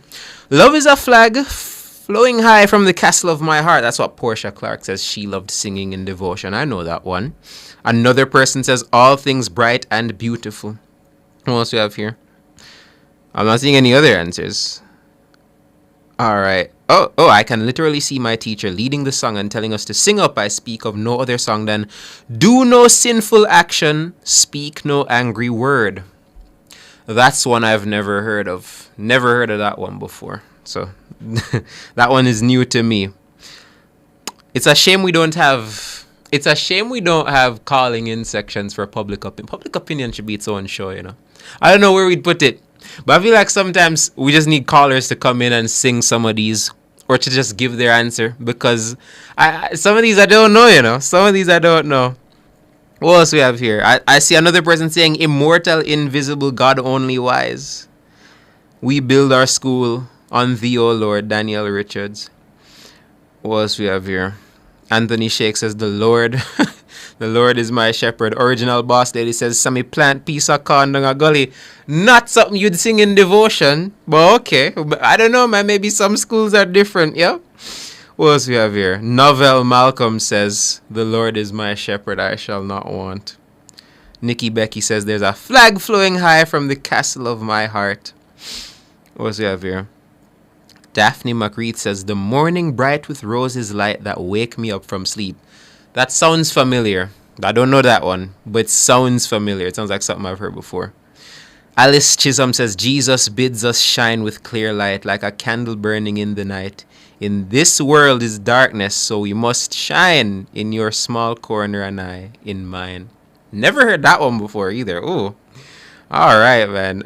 I am a promise. I am a possibility. That's what Susan Irving says she used to sing back in primary school. I'm seeing so many votes. I'm seeing so many votes for all things bright and beautiful, but I'm also seeing Sunbeam. Shauna Dillon says Sunbeam. I know Sunbeam. Jesus wants me for a sunbeam. Yes, I'll be a sunbeam for him. I remember that one. That's one I remember. Donna Samuel says, praise my soul, the King of heaven. All right. So that's social media. But what do we have from our YouTubers? I am a promise. Yes, Carlene. I heard that one already. Head, shoulders, knees, and toes. Yeah, man. I remember that one as well. What else we have here? Donna Llewellyn says, eternal Father, bless our land. You mean the anthem? Y'all sang the national anthem during devotion? Really? Alright, what else we have here? Again, Cornell Mohan says, we build our school on thee, O Lord. What was the second line? To thee we bring our common need. I think that was the second line of it. I don't remember all of them. Grace 2020 says, a sunbeam. Master Jam says, hallelujah, hallelujah. I'm so glad to tell. Hallelujah. Yeah, man, I remember that. Yeah. Sometimes you have to sing them back in your head, you know. You have to sing them back in your head before you remember it. Phoenix Sim says, the national anthem. And we build our school on thee, O Lord. Now, is this a thing? Did y'all have to sing the anthem during devotion? Like, maybe Monday morning devotion when everybody's in one place. But is that something you guys had to do every day? It seems like an ancient practice because I know for a fact we didn't have to do that. I'm not too far removed from my primary school days. How long would that have been? 2006?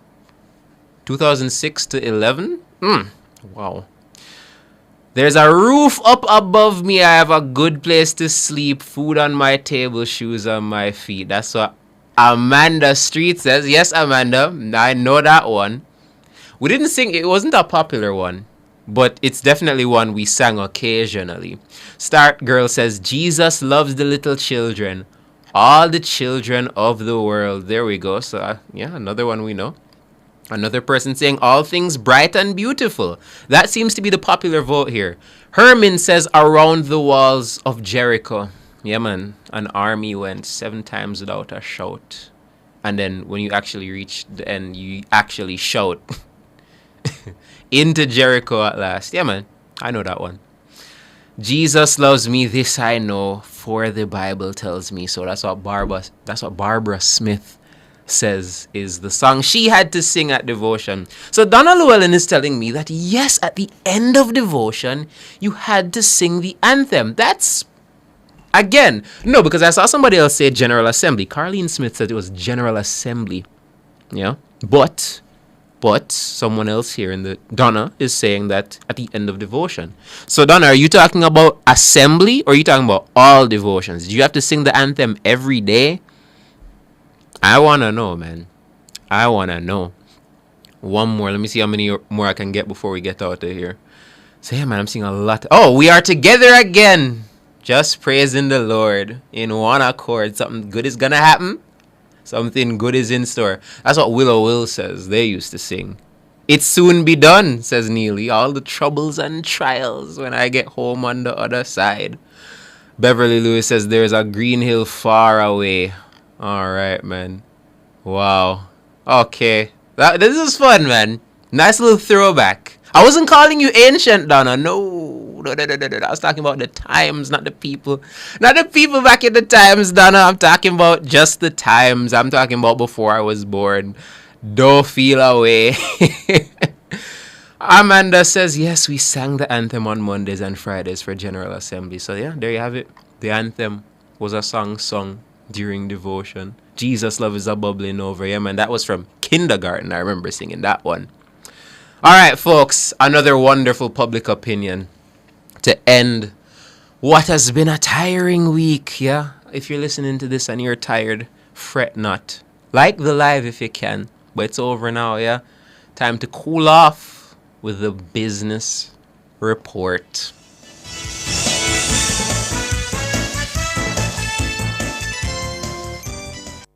Public Opinion was brought to you by Kingston Industrial Supplies Limited, Industrial Automation and Control Solutions.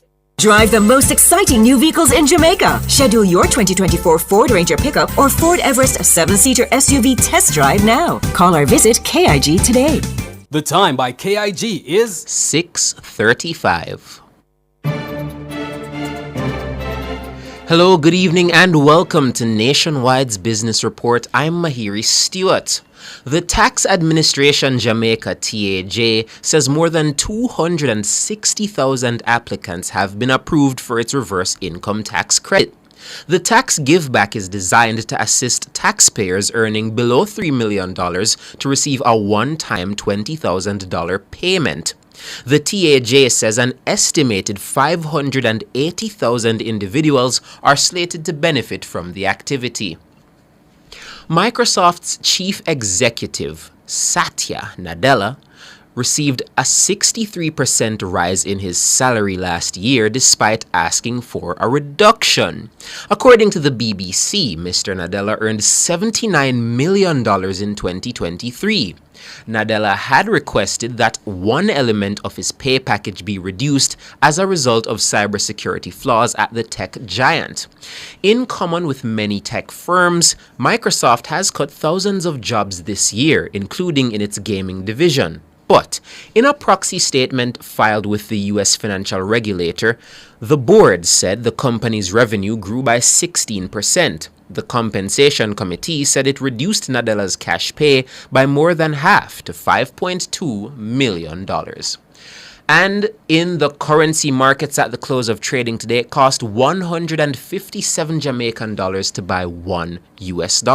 It cost 201 Jamaican dollars to buy £1 British pound and 114 Jamaican dollars to buy the Canadian dollar. That's the business report. I'm Mahiri Stewart. Good evening.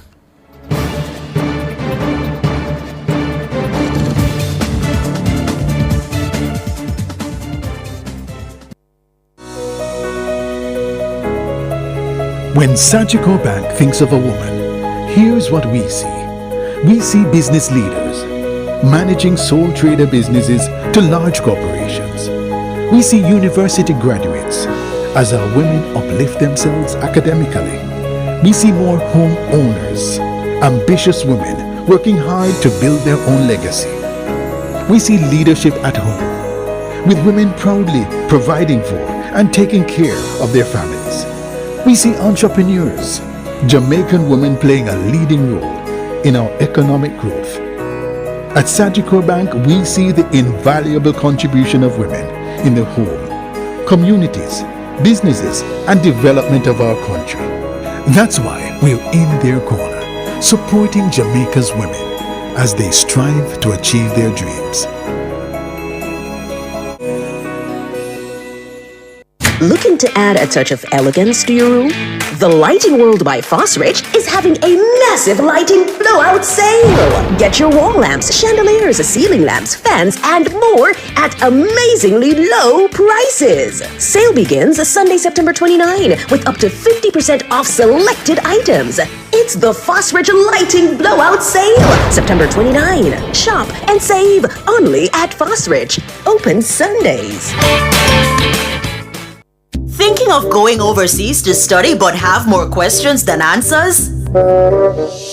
Attend CupFest 2024, the ultimate education fair at the Jamaica Pegasus Hotel on October 29 and 30. Meet with schools from across the world. Explore McGill University, Seneca Polytechnic, University of South Florida, and many others. Receive professional guidance to unlock your next educational move. On-spot applications available. Join them at the Jamaica Pegasus on October 29 to 30 from 3 p.m. to 8 p.m. Admission is free. Jamaica, your government has delivered. 100 brand new CNG buses are now rolling out across the island. Enjoy lower bus fares, short wait times, and air-conditioned comfort on every ride. Enjoy a smoother commute and more savings every day. It's all part of our commitment to lower the cost of living and improve your daily commute. Brought to you by the Office of the Prime Minister. Exciting news! The Design Studio Nationwide 90 FM just got a whole lot bigger. Join us this and every Saturday now from 1 to 3 p.m. for an exclusive show that elevates your home, mind, and soul. Discover the latest interior design trends to create your dream sanctuary. Unlock your true potential with personal growth strategies. Nourish your body and spirit with expert wellness tips. Don't miss out on the inspiration you need to live your best life. Tune in to the Design Studio this and every Saturday from 1 to 3 p.m. and take the first step towards a more fulfilling you.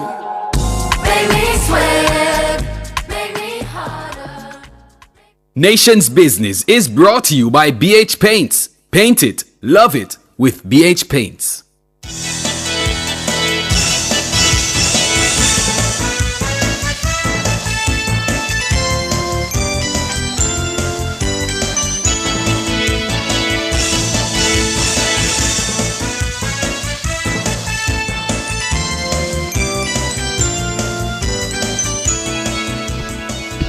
Good evening, good evening. Thank you so much for staying with us here on Nationwide at 5. I'm Ricardo Brooks.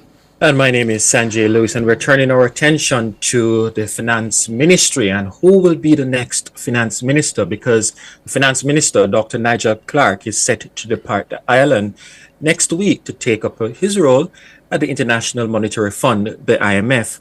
It was announced in August that Dr. Clark was appointed to the position of Deputy Managing Director. The IMF plays a significant role in the world's economy, promoting global financial sustainability and stability and monetary cooperation in service of its 190 member countries. No citizen of Jamaica, the Caribbean, or Central America prior to Dr. Clark has ever before served at this level in the fund's 80-year history. Dr. Clark replaces Deputy Managing Director Antoinette Saya, who went off on retirement in September. The IMF's managing director, Kristalina Georgieva, described Dr. Clark as an exceptional public servant and policymaker with proven leadership in institution building and economic crisis management, who has stewarded his country's economy to a stronger and more sustainable position. And Prime Minister Andrew Holness will have to replace Dr. Clark in the critical finance and public service portfolio. In August, Dr. Holness said that this was well in hand.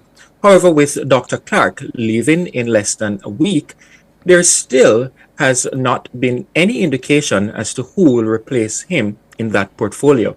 Well, to discuss this, we are now joined by Chartered Accountant and Financial Analyst Dennis Chung, and public commentator and founder and Executive Director of Jamaican Association for Debating and Empowerment, JADE Limited, Jermaine Barrett. So Jermaine will join us. Jermaine will join us in just a little while, but yes, we have Dennis.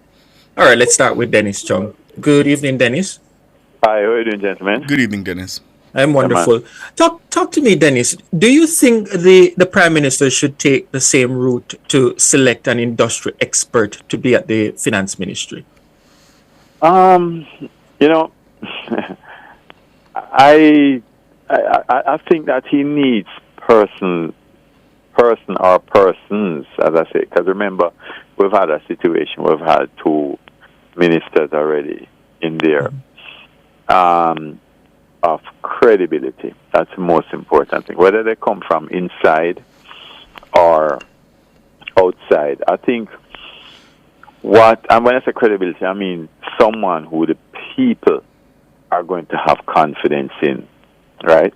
Because we're at a critical stage now of building back the economy. And what is most important right now, I think, particularly at this time, is someone that the people will say yes. Not just institutions, but the people also will say yes, this is someone I have confidence in. And I think that he'll take that approach also because next year is election. I always remember that. What we know is that the finance minister has to be an elected member of parliament. Right? We know that. So the finance minister has to come from one of those party persons who are elected. And it's quite frankly, between now and next week, you don't have time to have a by-election. They couldn't push someone in.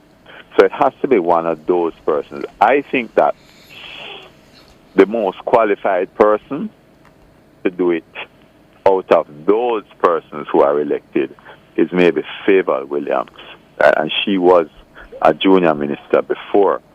I mean, it's quite likely also that the Prime Minister could, for example, take the portfolio for himself temporarily and put somebody there as a junior minister. And that is something, Dennis, I just want to pause there, that I have heard some individuals have said that the Prime Minister could very well hold the title of Minister of Finance and have an industry expert via the Senate sitting in the Ministry of Finance as a minister also. What do you say about that route that the Prime Minister could possibly take? Yeah, and that could work. That could work. The most important thing is to have the face that's there must be one that exudes confidence for the people. That is the most important thing. Because we need to have someone who is going to, when you get there, business people and people who are in the economy say, you know what, I feel safe about the economy, right? And that is the most important thing. Whether it be the Prime Minister or someone who is there, who can provide that face. Just like when we had, remember we had Arlishan, we had Don Webby there. Yes. Right? And also Dwight Nelson on the public sector side. So it could be done that way. And I think that's the most important thing. Because I think that from the point of view of the policies, the fiscal policies that we're pursuing, is the policies of the government. So I have no fear that the policies will change because it must be the cabinet that decides that these are the policies we're going to pursue, right? And once you decide that this is where we want to go, right, from an organizational goal perspective, then it is the person within the finance ministry who then executes that. So I don't think that everything is going to change. And remember also right now we have an independent central bank. So we also have a very strong central bank management and organization, right? So I think that the most important thing is just to have someone that exudes that confidence, right? The reason why he might not have named that person already is because, remember, Nigel Clark is still in the job. So you might say, I don't want to name the person yet.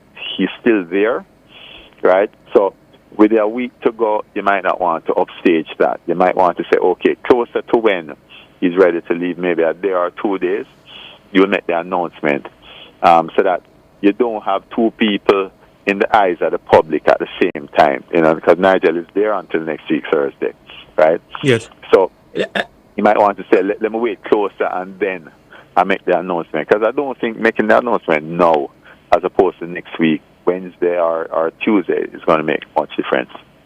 Let me bring Jermaine Barrett in the conversation because, Jermaine, what we have seen Dr. Clark is someone who is very knowledgeable about the job, but also he has that political wit to communicate with individuals, which is important in any finance minister.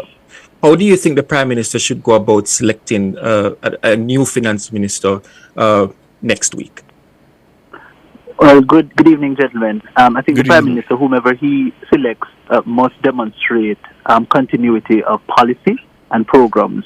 It is the case that government is run not so much by individuals making strategic decisions, but it's really the public bureaucracy and the machinery that we oftentimes complain about causes progress to be slow. It is that which actually propels the development of the country, really. Politicians have a role to play, but ultimately it's in this case the fiscal institutions that have been established that will ensure that there is continuity. I think that the Prime Minister must think about somebody who will now be able to take the baton and resolve some of the outstanding issues. Okay, right now, coming out of COVID, we've seen a reduction in the growth levels and so forth, and that is problematic. What are the kinds of innovative approaches that can be now had within the limited fiscal space of the government to see to it that we drive for growth, yes? That we actually take the decisions that really, and even outside of finance, because we've seen the finance minister stepping into other spheres, for example, promoting education in terms of offering scholarships from the finance ministry and so forth. How is it that we drive the kind of development of the country that leads ultimately to holistic growth?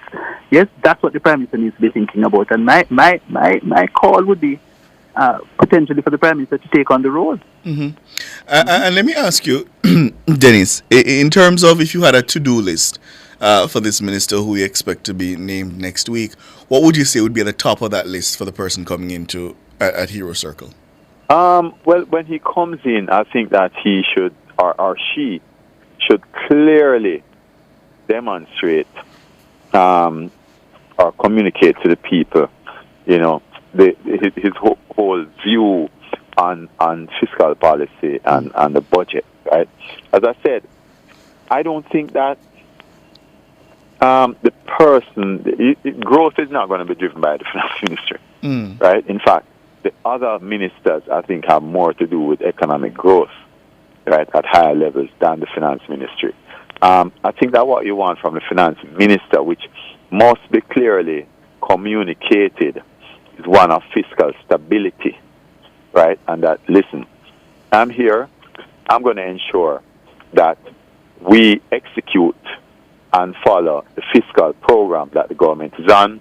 We're going to make sure, right, that the arms that support the government from the finance ministry, for example, the tax department, the customs and all of that are aligned with, right, the policies that the government wants to put in place in terms of growth. Because, as I said, the finance ministry, and this is a mistake a lot of people make, does not, in fact, has much less to do with growth than anywhere else. The fact that we're now at 1 to 2%, that is something you'd know. Sanjay and Ricardo have been saying, once COVID is over, we're going to get back here. Because what the country has is a capacity problem. What the finance ministry needs to do is look at how, so the role of the finance ministry is that everybody comes and say, okay, this is what I want to do for the year based on the policy objectives that the government has. So the ministers will sit in cabinet. They will go to their various public bodies and they'll say, this is what we need to do because this is the focus of cabinet.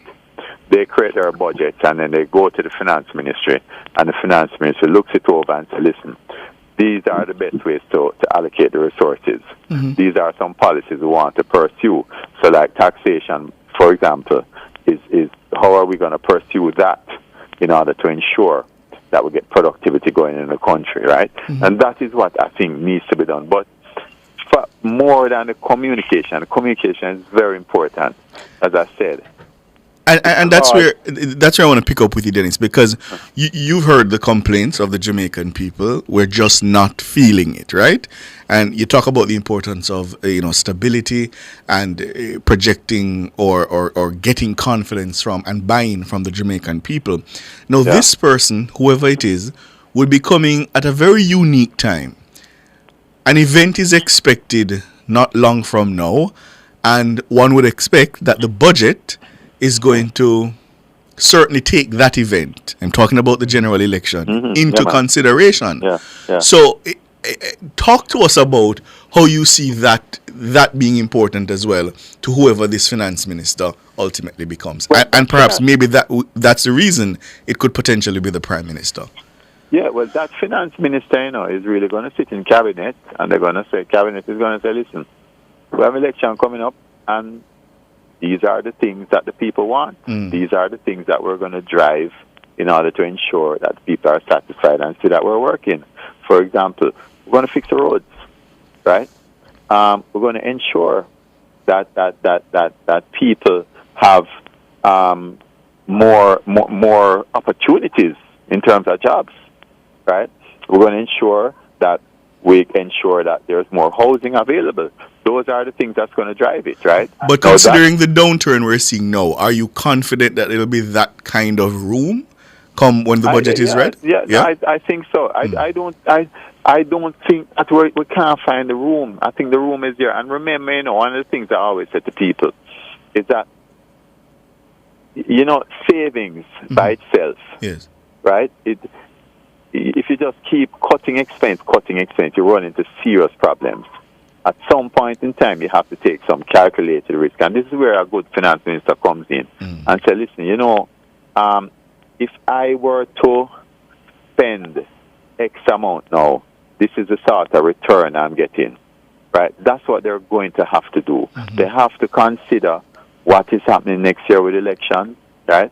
They have to consider the fact that they want more growth, and investments have to be made.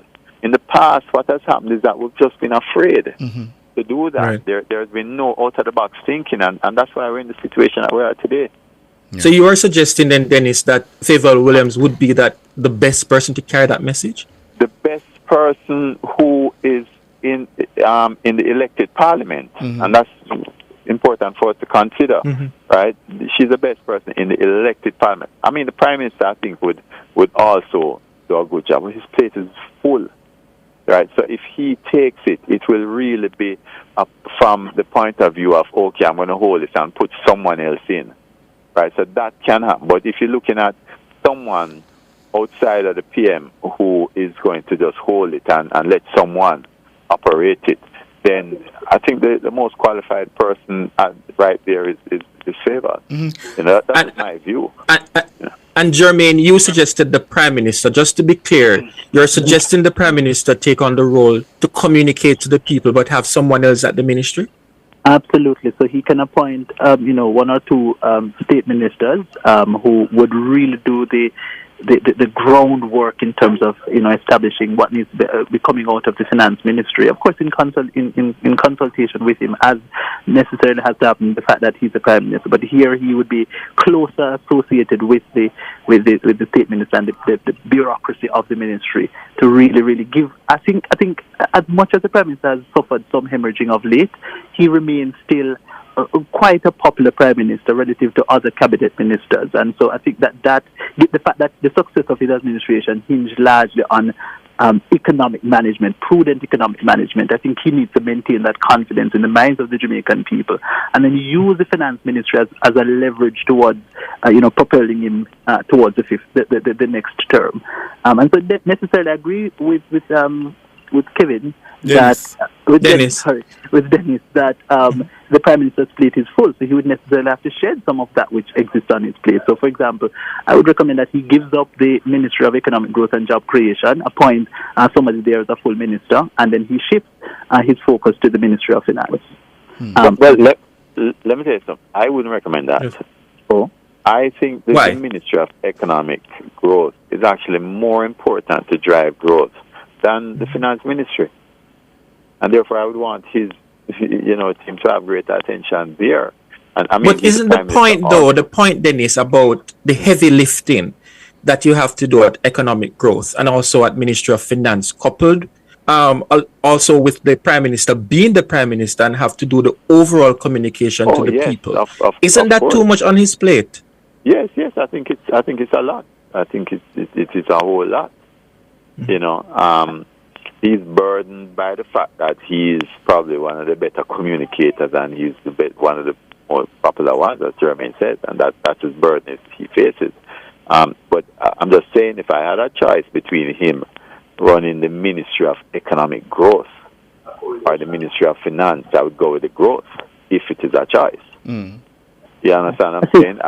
I'm not saying that he... And look at the signal it sends. I mean, if you have a situation that he takes on the Ministry of Finance plus economic growth and Prime Minister, people might say, boy, you know, is this too much or are there others? I think that, you know, that there are other solutions. I spoke about Fable, for example, right? And you don't have to have one person alone. You know what I mean? Yeah. It is a ministry that we've already seen 3 persons when Audley Shaw was there with Dwight Nelson and Don Webby, right? So you could do something like that. But at the end of the day, I don't think it's going to shift policy. I think the most important thing is to have someone who the people will immediately have confidence in, so you don't have to have a learning curve because the election is next year, and that is what is always in the back of my mind. All right, gentlemen, thank you so much for your time. We'll continue to watch. Only about, 4 days now? Yeah, so it won't be long now. Yeah, man, he's going to have a busy weekend. Dennis, all the best. Jermaine Barrett, thank you so much for your time as always. Yeah, man, I appreciate it. Sanjay, I am looking at pictures outside coming from Houston, Texas, where Kamala Harris is set to take the stage in just about an hour with Beyonce. And That's big. It looks like a stadium, some kind of football stadium. And the crowd is already massive. Yes. And so very interesting that she has chosen to go to Houston, Texas, a red state. Yes. She's not expected to win Texas, so it makes you wonder, what are they seeing in their internal data that we are not seeing that tells them that Houston is the place to be tonight with one of the greatest R&B pop stars of all time, and you know the kind of pull power she has. So that's a major endorsement, along with we know the endorsement of Taylor Swift. Yes, Donald Trump is also campaigning tonight. He's in Michigan at this hour. So we'll continue to watch that. A minute after 7, it's time for your calls. 630-9371 to 618-8255.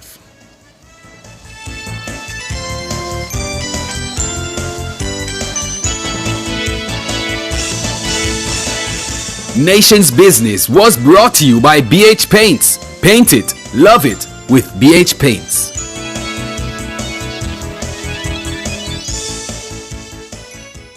You ever hear Earthquake call and say, "Hello, Miss Lee, yes, it's me, Earthquake, I coming Tuesday around 10? No, sir. Earthquake does arrive unannounced, and when it come, it shake all sense and sensibility out of we. Remain calm, stay inside, and do the DCH. Drop, cover, hold on. Once the shaking starts, you know it's Earthquake. Make a quick move to a safe place. Don't run to the door, we are in the exit. Stairs might block up or full of people. Elevator, avoid that, because you might get in and poof, power gone, and you're stuck in that box without ear. Drop, cover, hold on. A message from the Office of Disaster Preparedness and Emergency Management.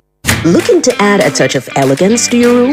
The Lighting World by Fosrich is having a massive lighting blowout sale. Get your wall lamps, chandeliers, ceiling lamps, fans, and more at amazingly low prices. Sale begins Sunday, September 29, with up to 50% off selected items. It's the Fosrich Lighting Blowout Sale, September 29. Shop and save only at Fosrich. Open Sundays. So where you get? The new Popeyes blackened chicken sandwich, my girl. The flavor just hits different.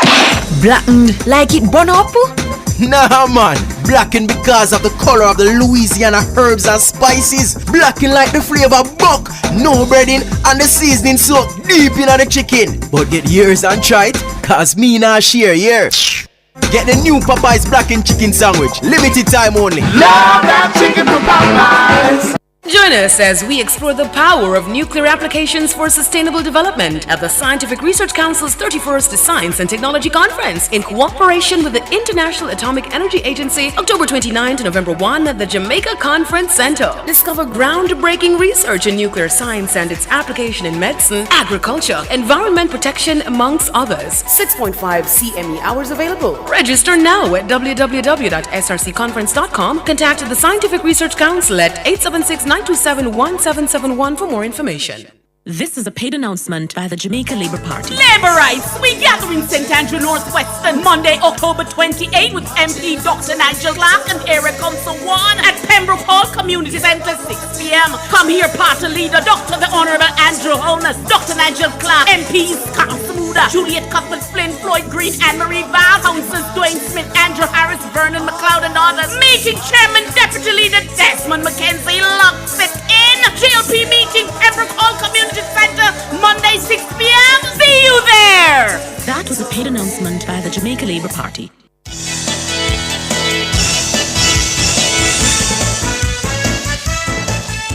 Four minutes after 7, and no, it's not yet time for your calls because we're going to turn our attention to UN Day. Yeah, I'm Ricardo Brooks. And my name is Sanjay Lewis. Well, the United Nations Day was celebrated on Thursday, October 24, and it marked the anniversary of the entry into force in 1945 of the UN Charter. 51 countries signed and ratified the founding document in 1945, and the United Nations officially came into being. Now, the United Nations has 193 member states guided by the UN principles and commitment to maintaining international peace and security, developing friendly relations among nations, and promoting social progress, better living standards, and human rights. So on UN Day, the international organization seeks to amplify its message of hope for a better world and recommits to supporting member states in delivering sustainable development where one is left behind.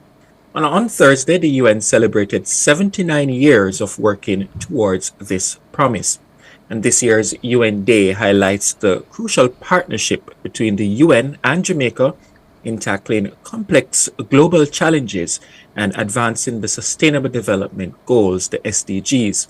And in Jamaica, the urgency of sustainable development is more pronounced given the country's status as a small island developing state, SIDS, and facing the real impacts of climate change, including rising sea levels, intense hurricanes, and unpredictable weather patterns. Jamaica's communities, livelihoods, and environment remain vulnerable. Well, to tell us more on this, we're joined by the Head of Communications and Advocacy Officer at the United Nations Multi-Country Office, that's in Jamaica, and he is Jermaine McKenzie. Good evening, Jermaine. Good evening. Good evening, Sanjay. Good evening, Ricardo. How are you? Doing well. How are you? We're good. I'm very good, thank you. Thanks for having us as we celebrate UN Day still this week. No problem. Help us to understand, Jermaine, why does the United Nations see the need to celebrate United Nations Day? Well, there's a lot happening in the world, as you can see, but there are still things to be grateful for. The United Nations, at almost 80 years old, we've worked with member states to produce the Universal Declaration of Human Rights, the Millennium Development Goals, and now on the cusp of the Sustainable Development Goals, where many countries are in conflict. The United Nations still work to negotiate and engender peace. And here in Jamaica, we continue to support the government in realizing its sustainable development priorities as actualized, or as articulated rather, in the Vision 2030 National Development Plan. Mm-hmm. And tell us some more about that partnership between the UN and the government here. So the partnership with the United Nations in Jamaica is quite strong. I think the Jamaica and the United Nations still enjoy a very strong and collaborative partnership. Jamaica has very strong institutions, so our engagement largely with Jamaica or our development framework is largely one of technical capacity. Unlike other countries with more fragile systems where you might see UN officials in the streets, our work is largely integrated into the work of the ministries, departments, and agencies of government.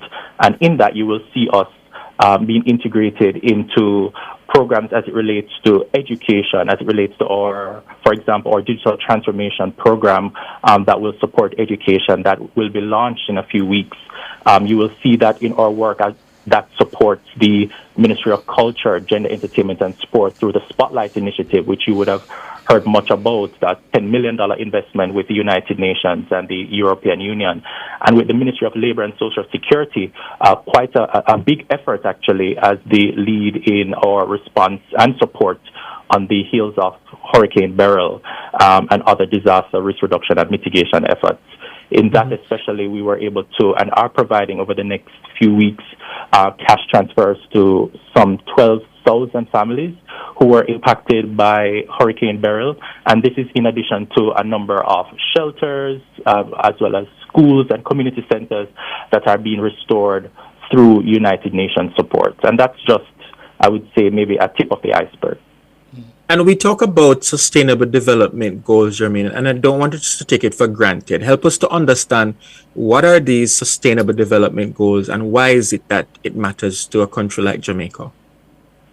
So the Sustainable Development Goals is like the compass or the roadmap that member states established around 2015 to take us all the way to 2030 to engender more sustainable development in a way that leaves nobody behind. And the Sustainable Development Goals link priorities such as no poverty, zero hunger, good health and well-being, partnership and climate action.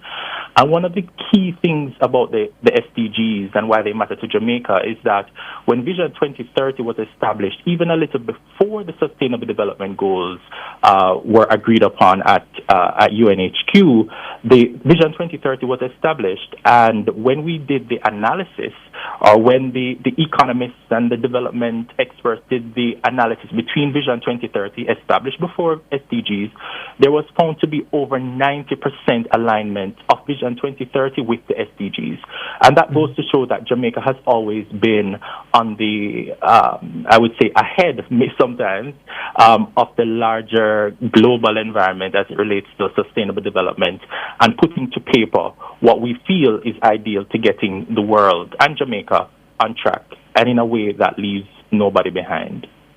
But what happens if we don't meet the SDGs that are aligned to Vision 2030? So I'm assuming the SDGs are to be met by the year 2030. And what happens if we don't meet it? Mm-hmm. That's a very good question. And I mean, what the data is showing right now is urgent, it's alarming, it's concerning, because it would appear that we may not meet the SDGs in its current form or Vision 2030 in its current form. And while, yes, even on the SDG side, we're seeing where there are perhaps over 60% of the targets will be met or are on track to be met, there are still some gaps. But as the UN, we are an idealist organization. We still have to be aspirational. We still have to be ambitious. If we strive for the 90%, it means that you're going to find 10% of people left behind. So we still have to strive for the ideal. And that is why just this year in September, member states came together in New York at the Summit of the Future and agreed to a new pact for the future and a declaration on future generations, where we sat together, agreed on what is required to accelerate the Sustainable Development Goals, but also looking beyond the 2030 in terms of what we need to do to ensure that the world and its people are able to live in a world that is sustainable. Some have said, so I'll say that even when 2030 comes, it means that if these goals aren't met, we will have to sit together again and be even more ambitious, more aspirational, more idealist to ensure that we are serving the people of the world.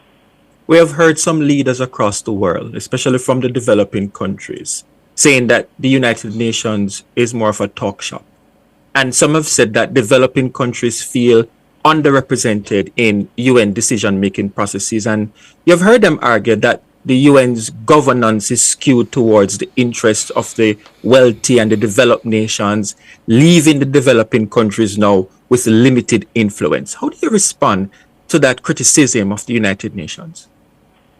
I would say that persons are well within their right to question or even critique how the United Nations currently operates or has been operating for a very long time, where it would appear that developing countries are put at a disadvantage when compared to developed countries and those who, and the permanent five who sit on the Security Council.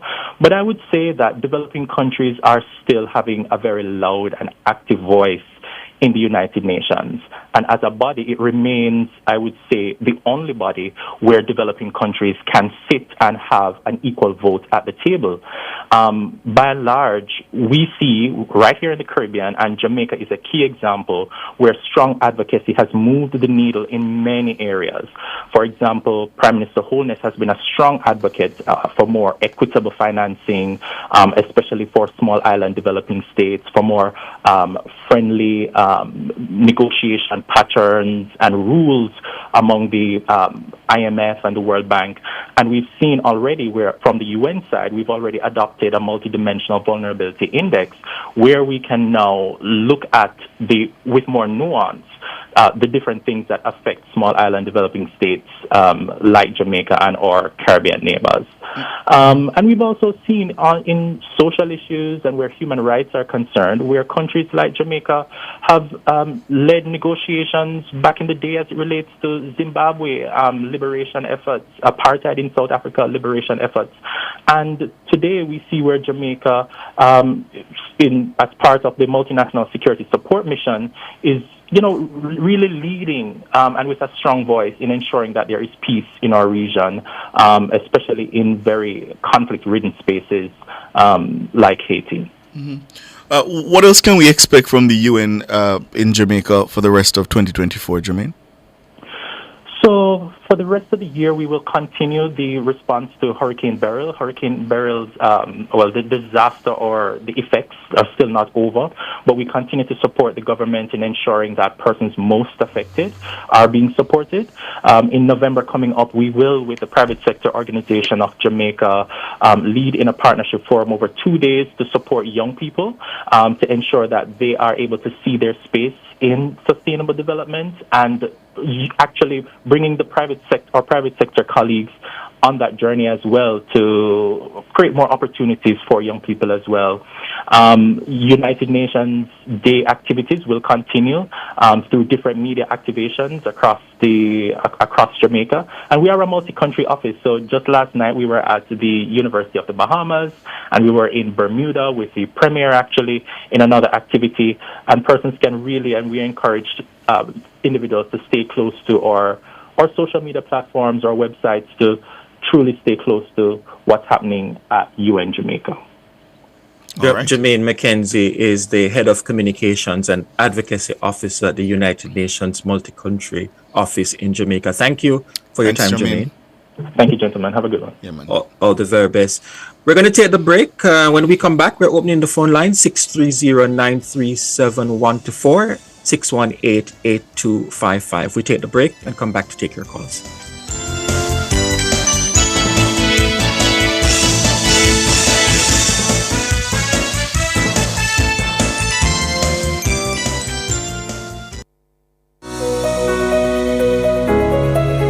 When Sagicor Bank thinks of a woman, here's what we see.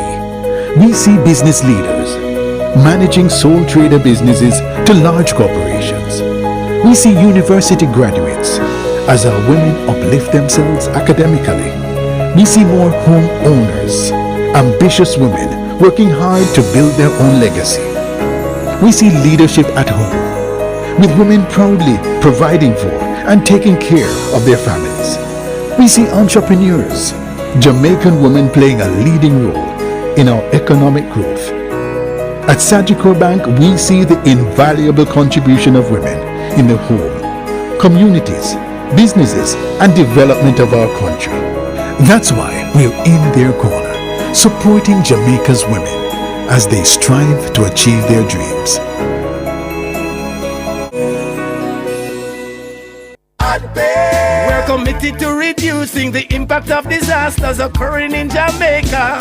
Hurricanes can happen, so be prepared.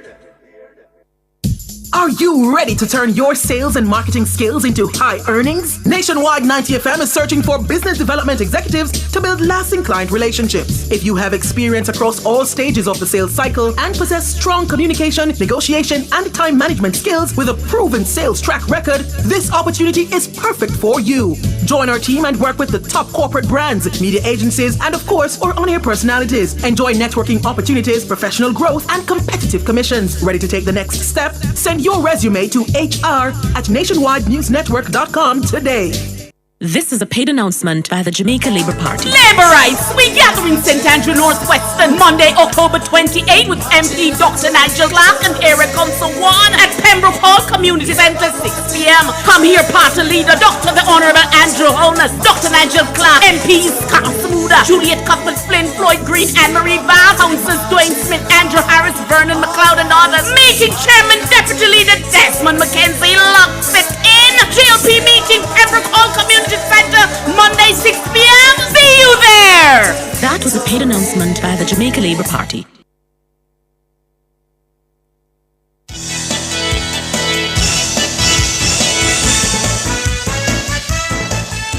"19 minutes after 7. Thank you so much for staying with us here on Nationwide at 5. We're on the final lap now. I'm Ricardo Brooks. And my name is Sanjay Lewis. And just before we go to the phone lines, Ricardo, I want to pick up on that conversation we had briefly about the U.S. Vice President Kamala Harris in Houston. And one of the things that I'm looking at as a strategy is it is being said that she plans to tailor the Houston speech for swing state voters. But I still question, though, Ricardo, why Houston? Understanding that it's a red state, why would you have such a big rally in Houston? And I can't understand the strategy behind it. But one of the things that I will say, though, is I think that they recognize that Trump is also on the defensive. And it seems to me that they are comfortable with those key states, which is why they're going over into red state. But I'm a little bit worried about that because we know that Hillary Clinton did something like that similar when she ran and she lost because there are some key states that, she had to focus on and she was spending more time in other states that they didn't need to pay all that attention. So when you match that against what we're seeing now, what is different? Here's what I think is different. For one, Kamala Harris is much more liked than Hillary Clinton. That's the first thing. Regarding the Houston stop, I think while she knows, or certainly, I don't expect that they think they're going to win it, but if that's what the internal polling is telling them, well, that would be great. But there is something to be said about trying to energize the Democratic base in Texas as they try to oust Ted Cruz as senator. Now, the polls have shown that Conrad Allred, I think his name is, he's running pretty close to Ted Cruz, if not equal, and in some polls ahead of Ted Cruz. Now, Ted Cruz is historically a very unpopular senator. And I understand, too, that she's going to focus on the issue of abortion rights. Now, Texas has some of the most restrictive abortion laws in the country and has repeatedly sued the federal government in an attempt to maintain those restrictive abortion laws. So there is something to be said about getting out the Democratic base in big cities like Houston that has a significant portion of the Democratic base to see if she can assist Conrad. Now, regarding leaving the states where you think she's most competitive, we have to recall that it's not a situation where she has abandoned them. Right now, Barack Obama is in North Carolina.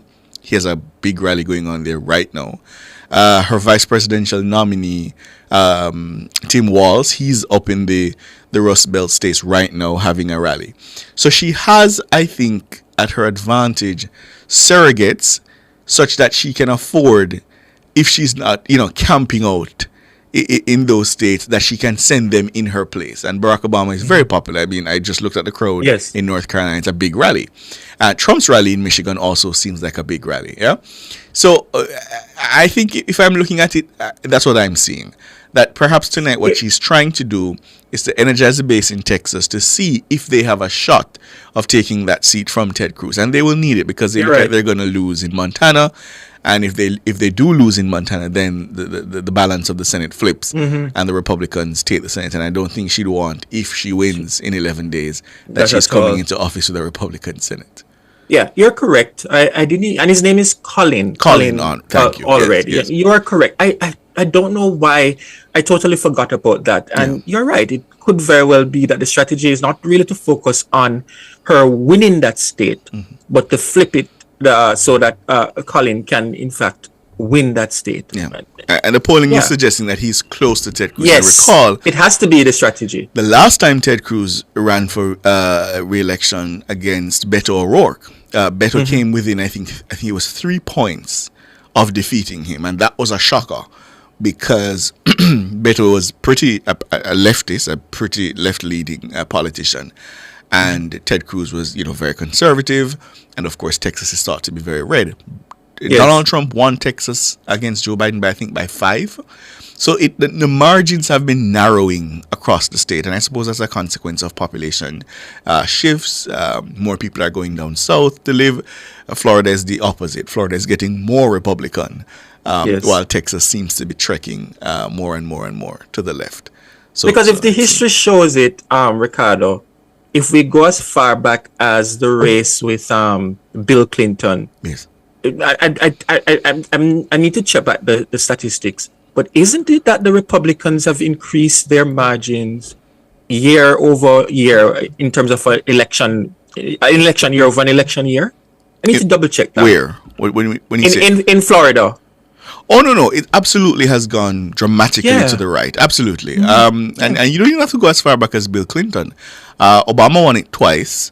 And then Hillary lost it, and then Biden lost it by an even bigger margin. And if the current polls are to be believed, Donald Trump is looking like he's going to run away with it with at least double digits.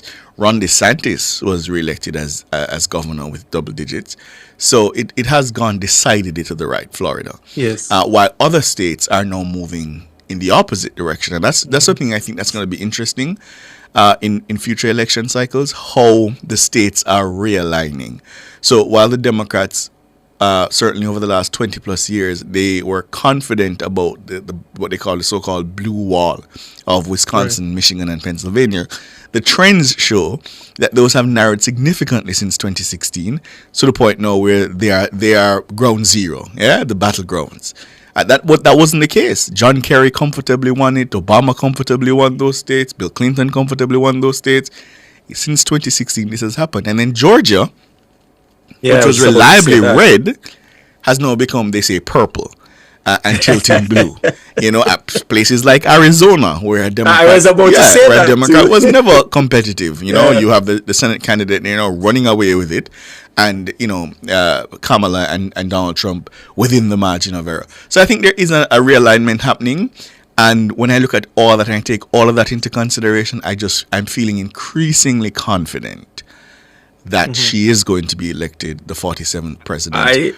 This morning, let me tell you why. So this morning I was looking, I did a deep dive into the Times Siena polling. They released their final poll this morning. And they have it at 48-48, yeah? And so I looked at the some of the other variables in the poll, and one of them stood out to me. Those people who call themselves undecided but persuadable have now broken 10 percentage points in favor of Kamala Harris. The last time that particular poll was done, they were 1 point in favor of Donald Trump. Now, when you look at base support, tied 95%. She's getting 95% of Dems. He's getting 95% of Republicans. It means those people in the middle, the persuadable middle, they're the ones that they're going to tip it one way or the other. Correct. And if the Times Siena poll is correct, and it has historically, broadly been accurate, they are breaking in favor of Kamala Harris. There are other variables that are important. She's carrying women by significant margins. And even though they say there's a lot being made about, her slipping support among black men, she's making up for that in people who do not have college degrees. So I think there's several trade-offs happening, and we won't know until we know. But I cautiously optimistic. Cliff thinks it's gonna be a blowout. I don't know. I am cautiously optimistic like you. I'm watching Georgia and Arizona. I think if she can bring home Georgia and Arizona, I will call it for her. Yeah. But I'm cautious. and there's one last point I want to make, which again, in 2016 and 2020, the polls underestimated Donald Trump. That's a fact. I think in trying to correct that, they may now be overestimating him. And then Republican sponsors, if you look at the polling, the polling averages, you'll find a lot of Republican sponsored polls. Over the last 10 or 15 days, they've dumped at least 30 of them. You can just check the New York Times. They do a daily polling average, and you see how many of them are Republican sponsored. So there's that happening as well. And finally, don't forget November 2012. At this point, Mitt Romney was by far the favorite to win. All the forecasts said Barack Obama was done, that Mitt Romney was going to win. I think he went into election day with something like ahead by 2.6. People were ready. They had ordered the drapes, but Obama was done. He won the Electoral College in a landslide because key demographics were under polled, and the ground game of the Democratic Party was underestimated. Trump has outsourced his ground game to people who have never done this before. So let's see. And I think also, Ricardo, that the Democrats, they have learned from what took place with Hillary Clinton, and they also have the money to ensure that their ground game is together. $1 billion. Yes. She has outspent and outraised Donald Trump significantly. Yes. So, as I said, when I take all those variables into account, I don't know. Let's see. I'm like you. I'm cautiously optimistic. I think we're finally gonna banish Donald Trump from whence he came. But let us see. Yes. 7:30. Faithful is first. Yes, Dana? Faithful, good evening. Good evening, sir. Hello? Yes. Hi, Faithful. Go ahead. We're hearing you. Mr. Brooks. I think the best person to be finance minister is the person that know the ground game better. And who is that? I think that's what he need more than anything else. Who is that? Who's that? Whoever that person is. Because the Prime Minister? What is lacking, is where the person are the lower echelons. Because those are the persons that I think need to reach more than anybody else. Because those are the persons that are more reliable, who's going to vote one way or another, than those than those persons who are so-called more learned and the upper edge of society that don't participate in election more than some. That is that for that. In America. But hold on, Faithful, because I'm not. You still haven't told me who is that person. No, but I'm not naming the person. I'm just saying anybody they choose. Wait. Maybe, okay. If I should name a person, maybe I'll go with the Prime Minister, because I think why Favor would have the acumen of being studying finance. I'm not sure if she have the command in, because that have all lot to do the command to speak to the people, and with a level of command, I don't think she have that, in my view. And you're saying about the U.S. election? Right. I'm sorry to burst about, but I want Kamala to win, but I think Trump is going to win the election. Why? And a word of advice, Democrat is not going to win Florida and Georgia, and Carolina and Texas. Well, we know that Texas, as we indicated earlier, it's a red state. Ricardo just mentioned, And I also think the Republican is going to win Pennsylvania also. Well, we'll see about that one. And the poll that Ricardo was talking about this morning, I don't think it was 48. I think it was tied at 47 each. But hold on, because I don't think the Democrats are quite aware that they're not going to win Florida. That's known, right? No, but hold on. And you also mentioned that they are not going to win. I'm trying to understand, how do you come to that conclusion? Not saying that you're not correct, because we don't know and we won't know until Tuesday, but I'm just trying to understand, how do you decipher that? Because in a tight race, and when the race is tight and a state that is definitely Republican leaning heavily, like Florida and Texas, those two can write off, trust me. But Florida and Texas were never at play. They were never at play. And take for them, Pennsylvania. They are tied in Pennsylvania. Mm-hmm. And when they're tied in Pennsylvania, if for Democrats to win, they have to have some form of lead. Because the thing is why they are tied now. You see, and faithful. Who's going to vote for Trump? Faithful. Yes, sir. You don't only have polling now, you have actual raw votes that are being cast in Pennsylvania. That go by state to state. No, I'm focusing on Pennsylvania. Hold on, I'm focusing on Pennsylvania. Do you know what the Democratic advantage now in that early vote is? In Pennsylvania? Mm-hmm. No. Almost 400,000. Above the Republican. No, but I heard the analyst was speaking on the Cooper program last night, and those persons was a Democrat leader, and they are saying anybody that who they think is going to win, they are deceiving themselves. Yeah, and I'm saying to you, hold on, no, but no, so you come, hold on, no. You have come and you say Trump is going to win. Are you deceiving yourself? I've given you my reasons.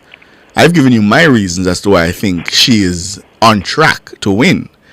And in Pennsylvania in particular, I just told you, you can check it yourself if you want to, the Democrats are ahead so far by 400 in Pennsylvania in early voting, 400,000 almost. I think it's something like 380 something thousand. Yeah, and that was when I woke up this morning and I checked it. I don't know what it is now. And hold on. Let me make one more point. And in 2020, when the Democrats won, in COVID, when early voting and mail-in voting was dominant, this was about where they were at that time. But Ricardo, the mistake they are making now, you cannot look, you cannot count when Biden win, because when Biden win, that was an anomaly. Why was it an anomaly? People going out in choke to vote against Trump, and Trump is more popular now than then. And even being more popular more than then, which is really just about 1.5 points, he still has not been able to break 50. I also said to you that even with him being more popular, there are several signs that traditional areas of his support has slipped. So people who don't have a college degree, he has slipped. Republican women, he has slipped. So I'm saying to you, there are different variables, and I clearly said that there's some kind of transfer happening, and we will have to see how it pans out. But when I take the whole picture together, it seems to me advantage Kamala Harris. It might seem that way to you, but do you know that people on the Democrats are more nervous now than those? Yes, the Democrats are, but they're always nervous. They were nervous in 2020. They were nervous in 2022. They were nervous in 2016. I take the senator from Pennsylvania, Mr. Fetterman, and he was saying that the Republicans have a good ground game. Let's use him as an example. When he ran in 2022, do you know they said he was going to lose by at least 5? But Ricardo, I'm still saying, if that was 2 years ago. Yes. And that was 2 years ago after having had a stroke. He had a terrible debate performance, and he outperformed the polls. Now I'm saying to you, what do you think would have changed about that ground game operation? Exactly. This is what I'm saying. You see, Trump, the team that Trump got down, they shot at him, and imprisonment and all of this that they did to him, that built up big profile money, and those persons. And even with all of that. One second. Just Ricardo, those persons that are going to vote for Trump, There are no remorse now waiver within their mind. They are going to vote for Trump. Yes. No, I'm not denying. No, but I have not denied that. Why Kamala have to go out and fight for every drop of vote that he can get? And Trump voter are more reliable than Kamala voter. I'm putting that to you. No, I don't know that I agree with you, because women voters, which she's carrying by significant amounts, are the most reliable demographic. Yeah. That part I can agree. But and she's trouncing him. She's trouncing him there. Yeah. What he's relying on, what he's relying on are young men, black men, young men of color. He thinks they're going to break heavily for him, but they're unreliable. So if I'm a betting man, that's what I'm saying to you, all you're saying is correct. I'm not denying it. But if I'm a betting man and I had to put down money, it seems to me that I'm going to put down the money on the things that are assured, tested, and proven. Women are assured, tested, and proven to come out and vote. And I'm going to leave because somebody's not. But I tell you this: if I'm a betting man, yes, I confess to you, I want Kamala to win. But if I'm a betting man, you're betting on Trump. I bet on Trump. I think Trump is going to win. It won't be long now. We'll know soon. It won't be long now. Tuesday. And I remind you. No, man, I'll be on here. I'll be on here.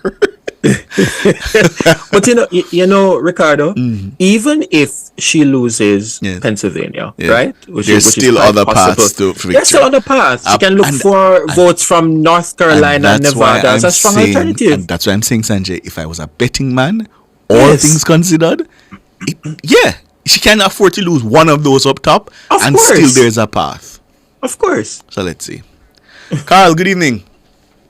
Ricardo. What's going on? Evening, Siobhan. Sanjay, man. Sanjay. Hey, evening, Carl. Sanjay, I want to ask you one question. You remember what a member of parliament say? The most massive resources he ever come across we take from the poor to the rich since slavery was abolished. Is under him administration led by Omar Davis, led by Mark Jefferson Golding as an advisor. You can't tell me where my name? Well, the administration wasn't led by Omar Davis. It wasn't led exactly. by Omar That's Davis, what you said. the Minister of Finance. Okay. Sorry about that then. Sorry about that. And he said he's a conscious white boy. You can't tell her who did say that? Who said it? Ronald Twait. The most massive resources. You know what resources mean? Every budget cycle used to come around. 42 billion, 52 billion, but a tax. Till when I time one tax it all come. You buy the phone card, you pay the tax. And when you use the phone, you pay the tax. That is we still have those taxes in place? We still have those taxes in place? Okay. We might have them in place, but our economy is growing. Yes.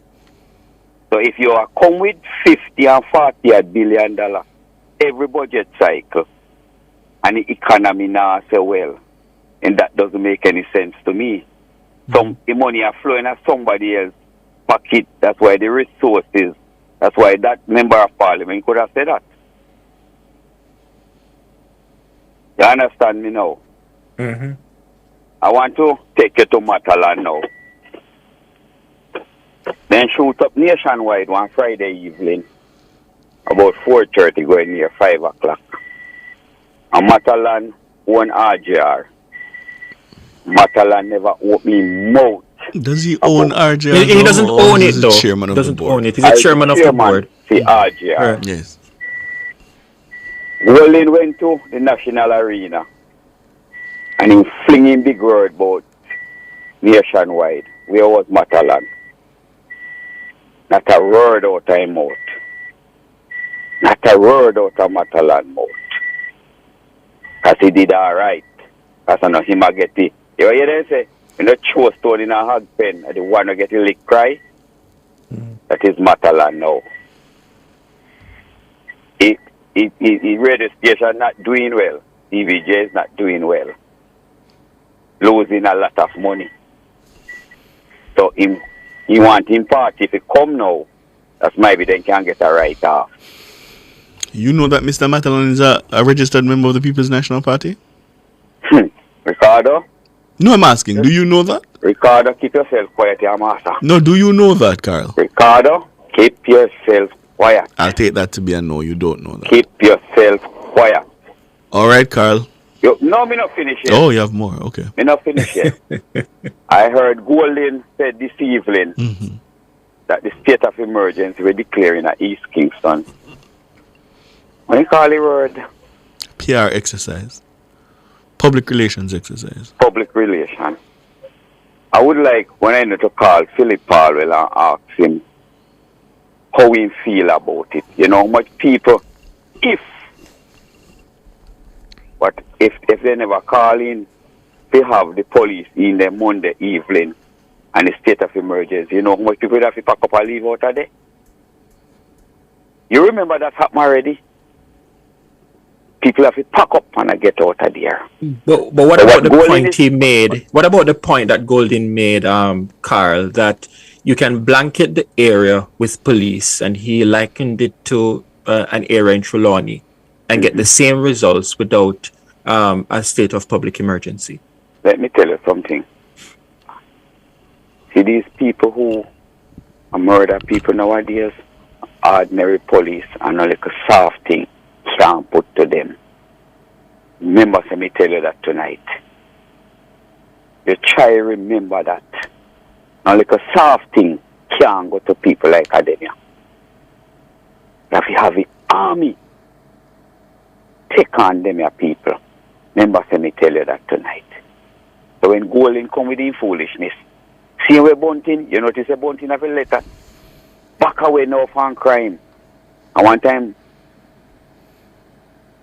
him sing book, his hymn book was about crime. And since we have 19% decrease now, in take on Mr. Brooks now, how Mr. Brooks get promotion. Shame on you, Bunting, shame on you. Boy, go and do well in school and get his education. The 20 year in a journalist, who is better than him to give out information in JCF? Shame on you. You make your own.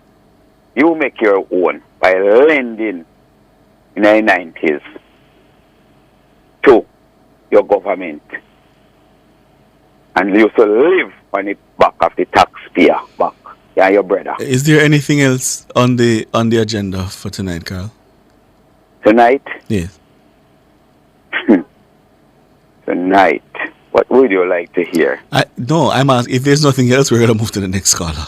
All right, but go to the next All right. Good evening. That tonight or Friday night, you know, so we have to go put you out. All right. Omalo, good evening. Yeah, good evening, Sanjay. Good evening, Ricardo. Hello, Omalo. Good evening, Omalo. You know, there's a big event that happened in the world. Took place, I think, from the 22nd to the 24th.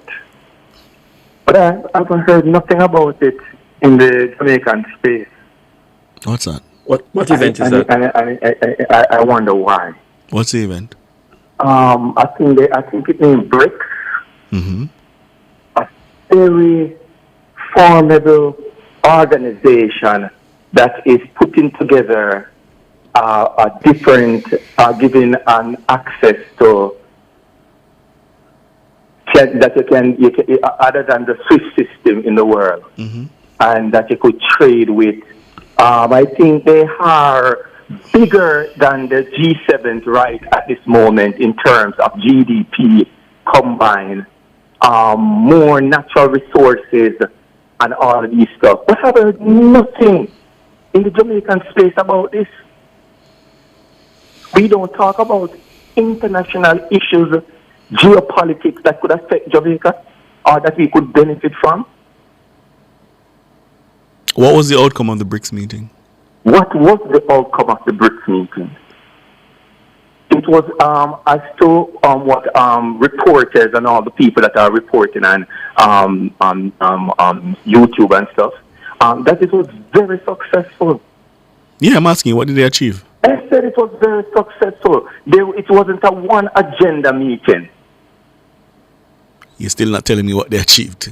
There wasn't a one. Yes, so tell me what are the several things that they achieved. I know what happened with in relation to Venezuela. This is what the media owes responsibility to the Jamaican people. And you are now on the platform. We have listeners, and I'm saying to you, educate us. And I am saying to the media, do your job. Oh, so you don't know what was the outcome? I know, but I'm not here to go specific for specific. All right. So why did you come? All right. So why did you come to raise it?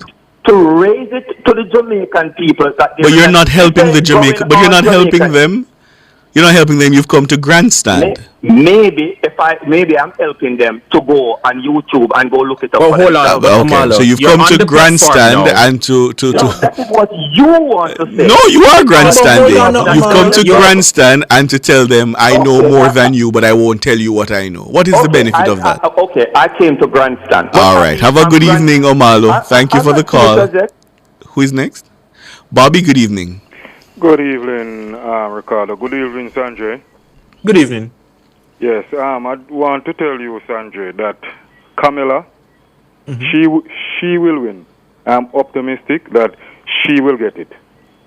I'm cautiously optimistic going to create history in the United States. Yes, but I just want to say or ask the both of you a question. Yes. Of all the businesses that the Prime Minister, the Honorable Dr. Andrew Holness own, does any one of his business, do he get a sweetheart deal from the government? I'm not aware of that. Run his business? Not aware of that. Not aware of it. Okay. So, and an audit has done, and within all of his business and his accounts, his hands are clean like a whistle. Now, you look into it. I am not going to call no name, but as can to Bob Marley, me sure me can, but me not call no foul. You look into it now. Somebody whose business has get a sweetheart deal from the government way back there in the 90s. Bobby. And also FinSac. Bobby. Huh? Bobby. Mm-hmm. I have tried my best to suggest strongly, to encourage. I don't know how else to do it. My callers who support the Labour Party, right? Mm-hmm. Do you believe that this is the most effective way that you're going to convince people to re-elect your government? But Ricardo, me just want to know. Do you genuinely believe it is the most effective way? This is one of the most effective ways. You think so? Exactly. You genuinely believe that? Because, Ricardo, we are not living in the United States now. The Jamaican people, they have sense. They are not going to elect somebody whose hands are not clean. Right? I don't know that anybody who is vying for office now that their hands are not clean. I don't know that is true. Well, the fact is, I am not calling no name, Yes, so I just want to make it clear that I don't know that there's any candidate now whose hand is not clean. But just remember that this present Prime Minister, who we have there, look what his administration is doing out in St. Thomas, out where the Goodyear factory is. That was the development is absolutely fantastic. I drove past there and it's amazing. No, true. It is. No, and I'm telling you, especially when you look at, for example, the buildings, the design of the building, it really is impressive. I've passed there twice now. Exactly. And look into it. Since this man become Prime Minister, look how many houses NHT built. And also, there are more houses to build. And this is not a pipe dream. Yes. And look out of his office. You have a whole program when this man go anywhere in the country, either in JLP constituency or PMP constituency, Yes. and him see anybody live in shock. Him go back to him office and get on to the whole program and said, look here, Ricardo living to a shock all the way down in St. Elizabeth. You know? Yes. We need to give him a proper house. I agree. And Right? I agree And that you program want to is one that we should celebrate. Right, and you want to tell me that a man like that doesn't deserve a third term in office? He has to get it. But you know, Bobby, one of the things that Ricardo has said before on this very program is that people like you and others who are supporters of the JLP, you have to be on the ground, on the airwaves, selling that message and stop focusing on the other side.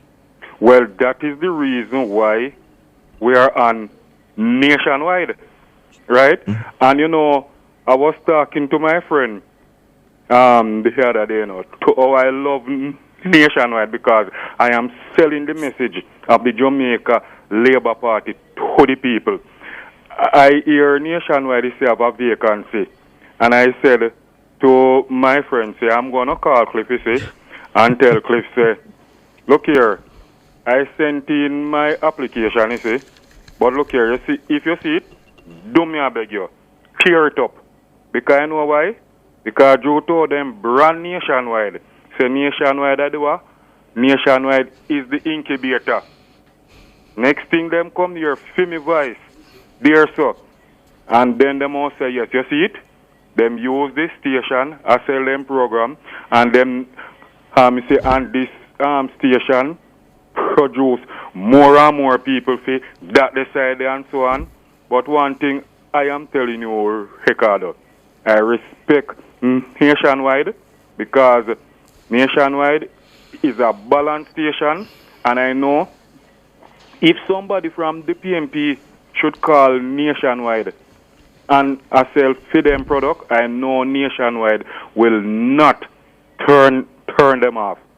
I know this station is there to accept anybody with any political views and things, but guess what? The PMP, they are hiding. Them no say, them can't come and say nothing to the Jamaica people because the Jamaica people know what happened for the past 18 and a half years, and they will not put them back.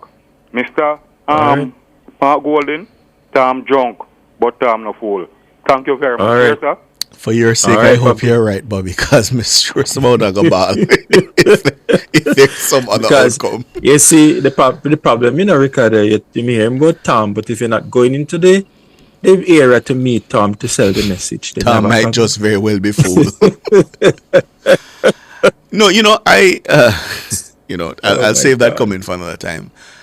Who's next, Dana? All right. Dana says we need to pack it up. But no, I'll tell you something, Sanjay, and I shared it with my colleagues in the newsroom. I'm sharing it with Sir Cliff as well. I worry about democracy. And it's making me increasingly anxious. Because I feel like this system was supposed to be based on truth. And maybe I'm naive to believe that. I'll accept that. But I grew up thinking that democracies would be based on truth and people would make decisions based on, I don't know, what was in the best interest of the collective and not just in narrow partisan interests. I really grew up believing that. But the more I pay attention and the more I see, I'm growing increasingly cynical and disappointed. And that is the problem why many individuals have stayed away from the process. If you speak to them, they will tell you. And they will say, I can't choose between any of them because they are both the same. And it's not unique to Jamaica. So I don't want people to think that we are pointing fingers at Jamaica, but just generally. People are not interested in the process, and it's unfortunate. And I wondered, and I've been wondering, Ricardo, what can be done to change that mindset about the process to get people more engaged? Yeah, and it's not even a situation of. So yes, there are people who are not interested, but those who are left and who are interested are the die-hearted people, and who are being driven in a lot of instances by lies, by manipulation. You see it in the U.S. election. You see it here. I mean, just go on YouTube and just click on any one of them bloggers and vloggers and just listen to the things that they say. So they take a thread of truth and then just spin pure lies from that. And I just wonder, I really wonder, what is going to happen to the democracy if, as we move forward, people are making their decisions just on lies. A battle of the die-hearted. That's exactly what we will see happening. But I have hope, Ricardo. I have hope. I mean, I'm not going to give up, and I'm going to keep turning up at the ballot box, even if I'm outnumbered. But, I'm still going to cast my vote, in the best, what I believe is the best interest of my country. But I'm a little bit, yeah. I'm amazed, though, Ricardo, as you indicated, that people are driven by the lies even when the facts are there. Yeah. And what is it that when you have the information that is very glaring, it's staring at you, you decide to resort to the lies instead of focusing on the facts that exist? We have to go now, but you know what the most recent brouhaha online? Why Jamaica not give every citizen $100,000 like the Guyanese government? Nonsense. That's where we are. That's a level of dunceness that we've descended into. No, man, that's dunce, because then you're going to derail the fiscal process, and then you will say the government is irresponsible. Boy, it's just a Google search that answer the question in one simple Google search, but that's how we do. Dana Davey, thank you, ma'am. Andrew Glenn Anderson, Cara Powell, who leads the newsroom, our colleagues, best in the business, our callers, contributors, and you are valued listeners. We appreciate you so much. Thank you for listening. I'm Ricardo Brooks. And my name is Sanjay Lewis. I'm wishing for you a wonderful weekend.